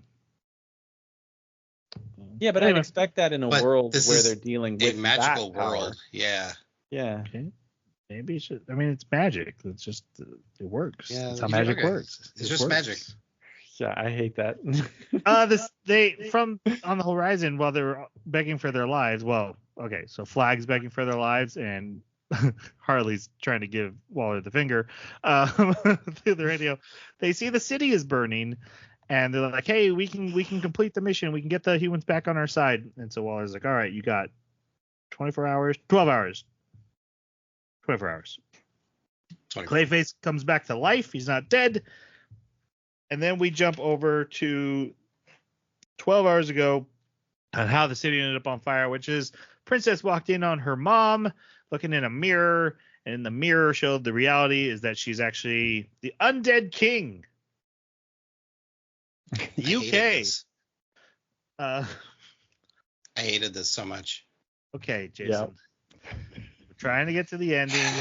Had your cake. You've eaten it too, but go ahead. Take the time. Real quick. There were no breadcrumbs to tell me that there was another villain in this world of this kind of magnitude. She's never mentioned. There's no stories or like, hey, in the past we had to fight this like undead king. Like that never comes up.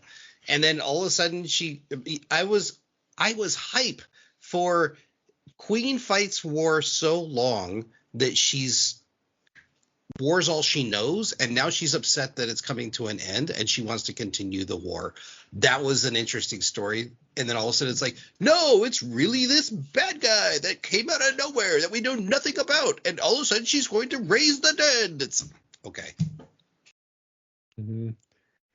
The only thing that was any kind of like breadcrumb was, I was the previous hero, legendary hero.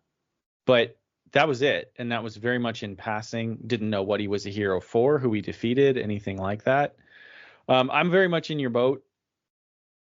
Up until this point, the queen was psycho to me.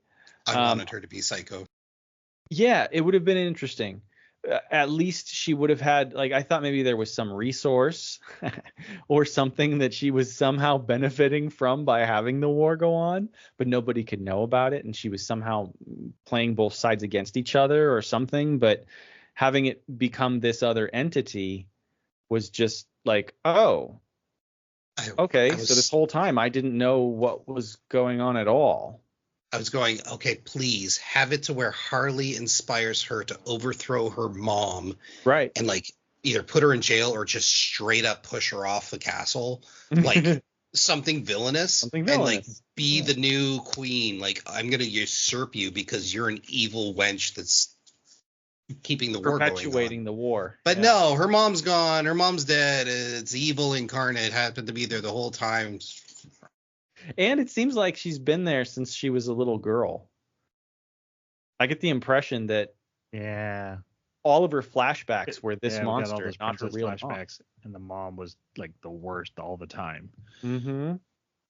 So that's like when she was 6, 8. Yeah, because she was already starving the people to create death. Yeah.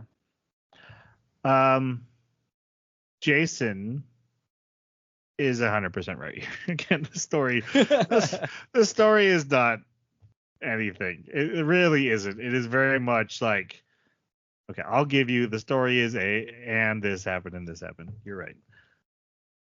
Not what I'm here for. Not what I was enjoying about it. This was like, this is the thing now. I'm like, all right, fine, whatever. Can I see Nanaue again? I like Nanaue. Can I see Clayface do some stuff? I just want to see my Suicide Squad. I've grown attached. Can Rick Flag have some powers? He never gets to have powers. He doesn't get any powers. He doesn't even get a transformation. A magical girl transformation. The princess,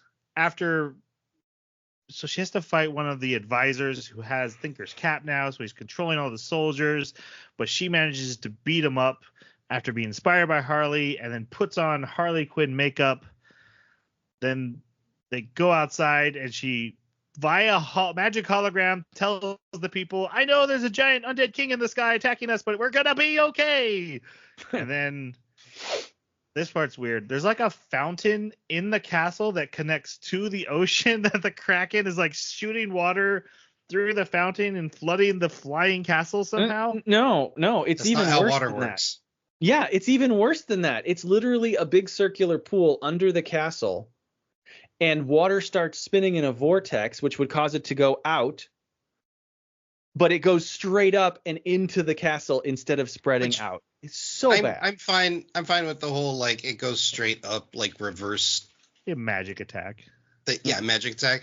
But they even show it, like, once it hits, like, kind of the first parapets, it, like, splashes down like normal water. But then it starts shooting out of some of the higher tier windows as if it's under pressure. See, that's why I thought it was, like, teleporting into the castle. Because, it was shooting out of windows. And I was like, oh, so, like, the water's connected to something, and the magic portal of water must be working here. All right. It doesn't matter. Look, castle's flooding in the sky.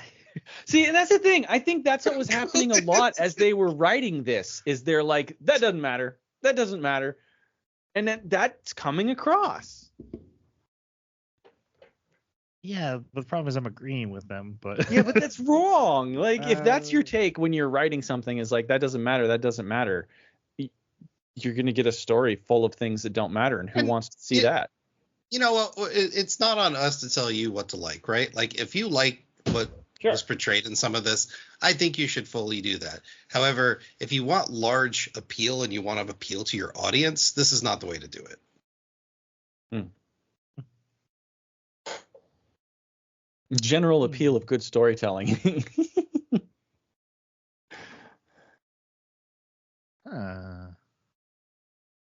To chew on that, Jason. That's probably true, but also probably not. I bet I could find examples. That's not right, but Yeah, I think there's fine. some nuance there, but like, you look at the score on my anime list, Yeah. Is it bad? I haven't looked yet. it's above a 6. Mid, yeah. Oh, okay. Yeah, it's like 6.4 or something like that, 6.8. Yeah, so like I don't think this is a terrible anime or deserves any hate. And I do think the people who are hating it, most like bad reviews I saw were like, I'm just kind of not into Suicide Squad, or I've seen too much Suicide Squad lately. And I'm like, well, that doesn't really have anything to do with the story. Like your guys' review of, hey, these plot beats are happening and I'm not liking them. That's a fair review. That absolutely is. But most of the hate, or not even hate, but the negative reviews I was seeing were kind of just addressing the fact that Suicide Squad was even bothered to make an anime at all. I don't think that's fair. Fine. Yeah. That's all right. I'm gonna keep going. The Suicide Squad shows up. They start fighting. There's zombies. They're like, hey, we get to split up and fight zombies and do stuff. I do think this was a funny callback to when she got the frying pan and they were like, this isn't a zombie show. So now we have zombies. Now we do have the zombies. And where's the frying pan? I miss it. I did miss it. And zombies. Harley's like, I always wanted to fight zombies, so her and Deadshot are fighting the zombies. Nonaway takes on King Croc and the Kraken, and then Peacemaker goes to help him. Clayface and Flag take on Katana, and I feel like there was some other bad guy. They didn't really fight her though much because they were really going after the they end up finding the Bone Dragon, which he kind of leads them to, and then is helping them. And the Bone Dragon has Enchantress. This actually doesn't make any dang sense. Nope. Kind of. I don't know Enchantress's power set, but she apparently has like a body, a physical form, and then her spiritual projection. Yeah, usually you need her heart to control her. The Undead King separated her soul from her body. That's what it's implied. Well, Enchantress is a magical entity who has possessed a human woman. That's what I thought. Is that it looked to me like there was already a break because of an existing power, and the Enchantress and the Death King, whatever, was like, I'm gonna stop you from coming back to your body. I don't know much about Enchantress. Is she a villain in DC? So the Suicide Squad movie you've watched is about Enchantress as the villain. Okay. So you remember the OP where it shows the rib cage and like that straw with a circle and bone like spinning in the rib cage? That's Enchantress's the evil entity, magic entity's heart, right? So if you have that, you can control her, which is what I thought would be like they're very much clearly telling us that's going to be in the Bone Dragon. That's how they're controlling her. But instead they have her human form, the original, and then the goddess or the evil god lady is trying to get her back. I actually got more confused about this after watching the Suicide Squad movie where she's the villain. I was like, oh, that heart, that's how you control her. That makes sense. But now the anime doesn't. So I don't know. So you're telling me that is that the one with Jared Leto? Yes. So even the villain is the same villain? Like, because I mean, Enchantress is in this and she is a villain for a time.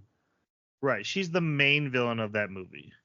I really think there's some credence to your idea that they watched that, and that was well, especially since the heart doesn't show up in the anime at all, but then it's shown in the OP. So somewhat, and it's identical to the one in the Suicide Squad movie, and maybe that's identical to the comic. I don't know Enchantress from comics. Sure. I did wiki her a little bit just to try to figure some of this out, and I didn't. I don't know why they have the human form, but it doesn't matter.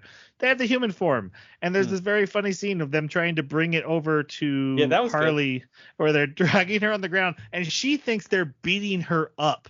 And so she starts attacking Harley because her and Harley were fighting, and then they came to an agreement.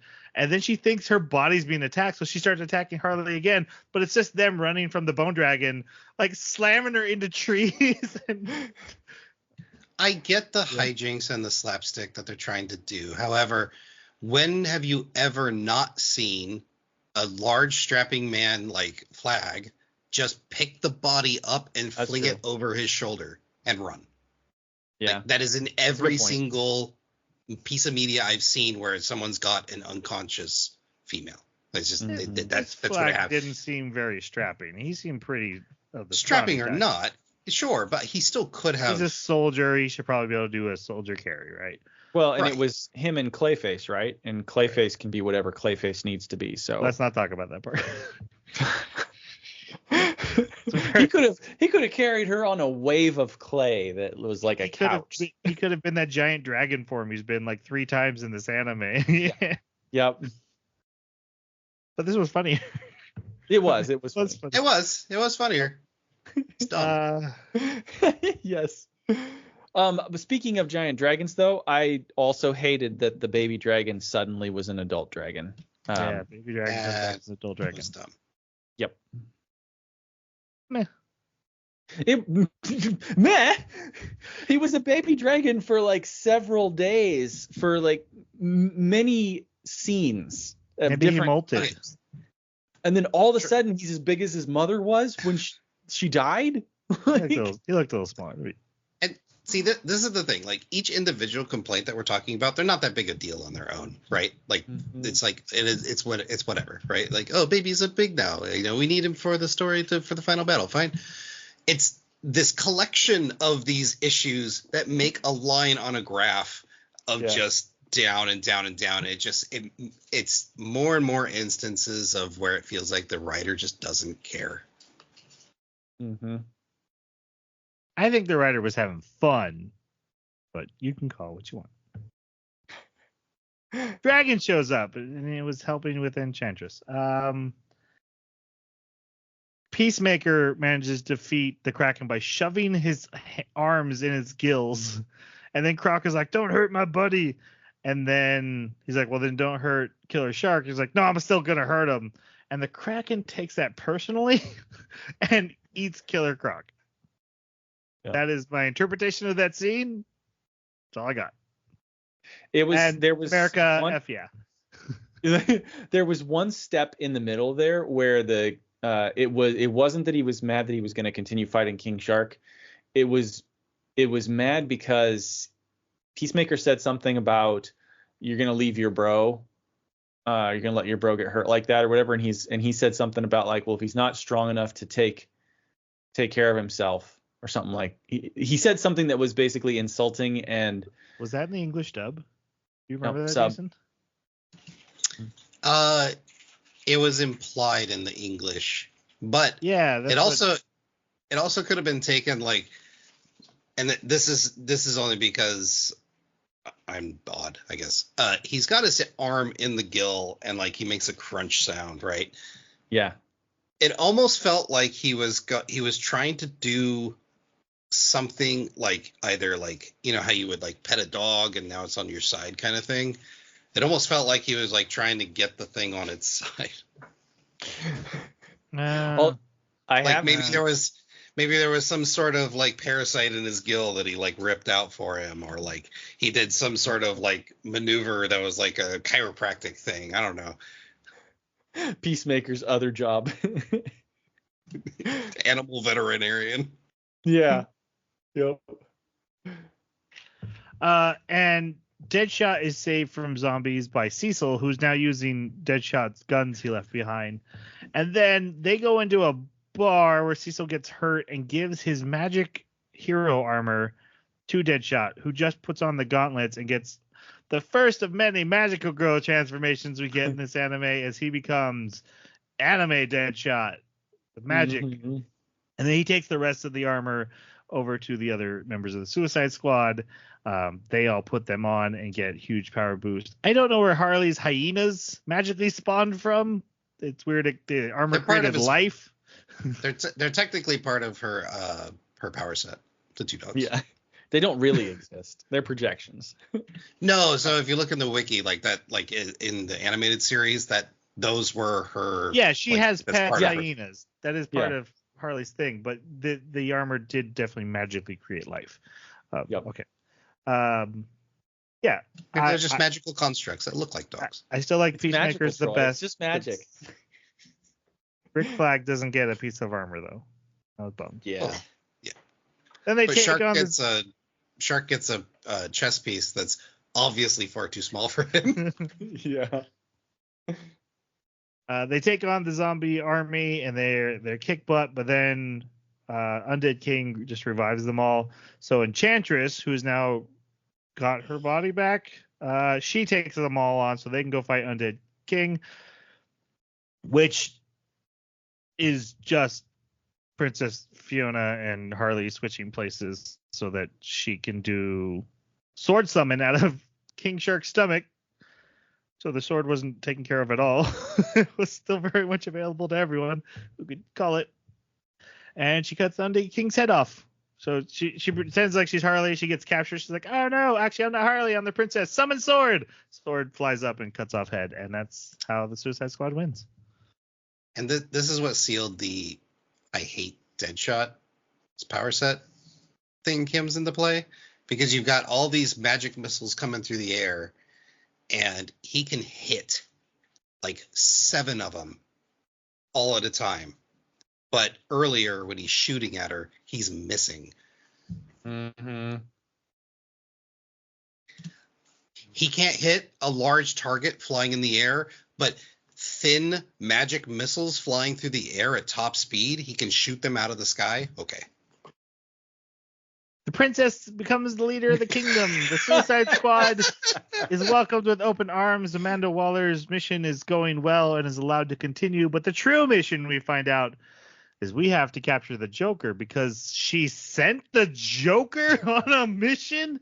And the Joker was masquerading as Katana. Yeah, the big twist is that Joker has the ability to shapeshift into everyone. And it has been. And we see Katana is like literally standing by Waller's side, and has never been in this fantasy world this whole time. And Joker is like, oh, I'll be Undead King, I'll be Croc, I'll do all this stuff, and then he's like, hey, I'm not doing this to give Harley a good time. The end for season 1. I did not like the twist. Nope. Other than setting up, like I said, I think this is setting up a character arc for Harley Quinn, which I think is going to be really good, but I would have rather had like the Joker comes here after her and then starts taking over with all his evil maniacal ways. Waller sending the Joker is just dumb on a new level I've never seen. It's the Joker. You don't include the Joker in things. You just don't. And we had different theories of maybe he got here on his own, but during his speech of changing into different people, he specifically talks about the thing being deactivated. Yeah, he did have a bomb. You're right. Mm-hmm. Because of the shapeshifting, he could turn the bombs off, right? Yeah. I think so. I think that's what he said. Yeah.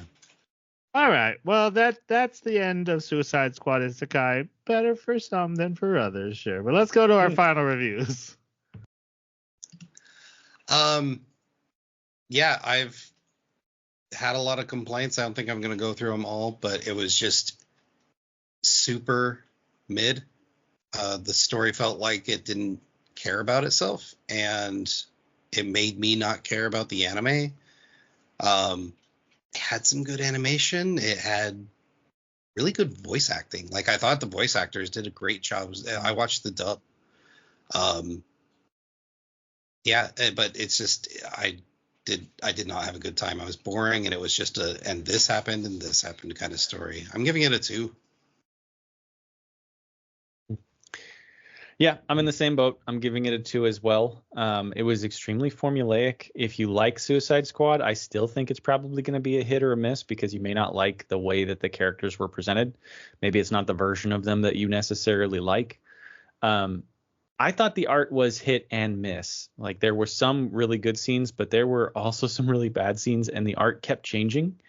The style, which, I mean, you could see that as a positive thing. I kind of didn't. I didn't like the dissonance. I like it when the art stays the same throughout the whole thing. The characters look the same. And there was all the copy pasting of assets, which was that was rough. But yeah, I won't be back for season 2. I'm probably gonna watch season 2. I'll give it a 3. I was entertained, and hand to God, I would rather watch this than another generic normal isekai. Like, I'd rather see, okay, if we're gonna do isekai, let's throw something really weird at it. The whole fact that the isekai part barely even matters worked for me really well. I enjoyed most of the interpretations of the characters. I'm interested to see where it goes, but I do agree the story is mostly forgettable. I'm not interested in the world itself at all, so that is a big deal to you. This is definitely not going to land. This is something you are watching for the characters, just to see them in this very anime tropey situation, to the point where they're doing magical girl transformations. It's like, oh, you ever want to see Harley Quinn do a magical girl transformation? This is the show for you. If that's what you're looking for, you're going to enjoy it. Otherwise, it's just not going to work. All right. Our next anime. Wait. Yeah. I just wanted to say, I think there's still lots of room for really interesting isekai. Like, imagine an isekai about a speedrunner. Like, exploiting bugs in the game. That would be cool. That would be really cool. Okay. Look, I don't have a problem with the idea of someone going to a magical land. The power fantasy of I spent all my life on this hobby, and so now I get to be super awesome because of it. Just feels so wish fulfillment-y, so fan servicey, not that fan servicey, but a fan. Like, hey, I just want to. It feels like it's written for a very specific person who needs that. I'm at a point in my life where, even though I play a lot of video games, never once have I thought, man, I wish this was real for me. I just don't. I'm not there. There is a better Suicide Squad anime, and it was called Akudama Drive, and we already watched it. That was fun. As for an anime about criminals doing, coming together and doing stuff, that's the anime to go watch. But again, this was fun for me watching DC characters go through anime tropes. Mm-hmm. That's really all it is.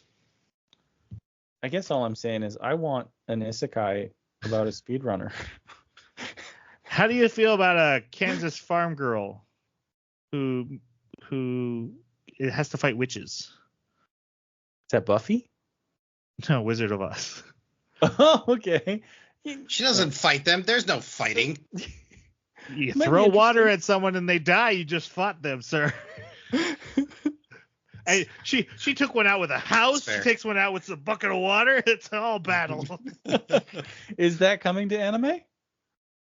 No. Oh. That's just a movie.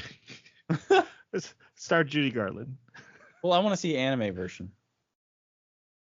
They can do more interesting. I guarantee you there's an anime of Wizard of Oz. I'll bet that exists.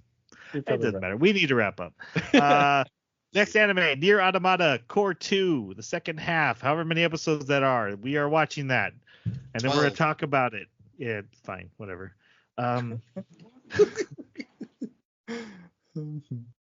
And if you have thoughts on Suicide Squad Isekai, or the Suicide Squad, feel free to reach out and share with us. I keep thinking the Flash in the Isekai now because I think keep saying that. Like, does he mean like a speedster? No, it's not speedster. He means something else. Okay. You want to talk to us? You want to tell us why we're right, why we're wrong? This is where you go. You go to our website, theanimebakaclub.com. You hit the contact us button. You type whatever you want. And then you send it. You send it to us. We'll respond to you. We'll talk. We'll start the discussion. Or if you want to get in a more forum approach, there's Twitter at Baka Podcast is where we are. You can talk to us. Or you can go to. No one calls it that. It is X. It is X, but I've had to replace so many social media icons on websites.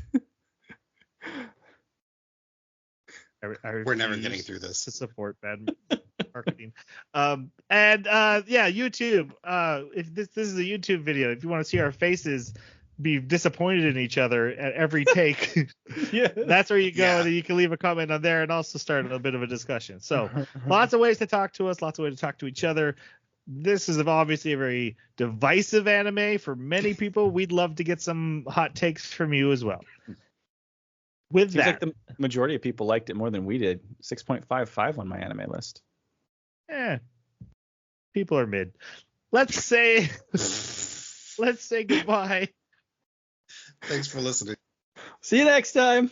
Sayonara.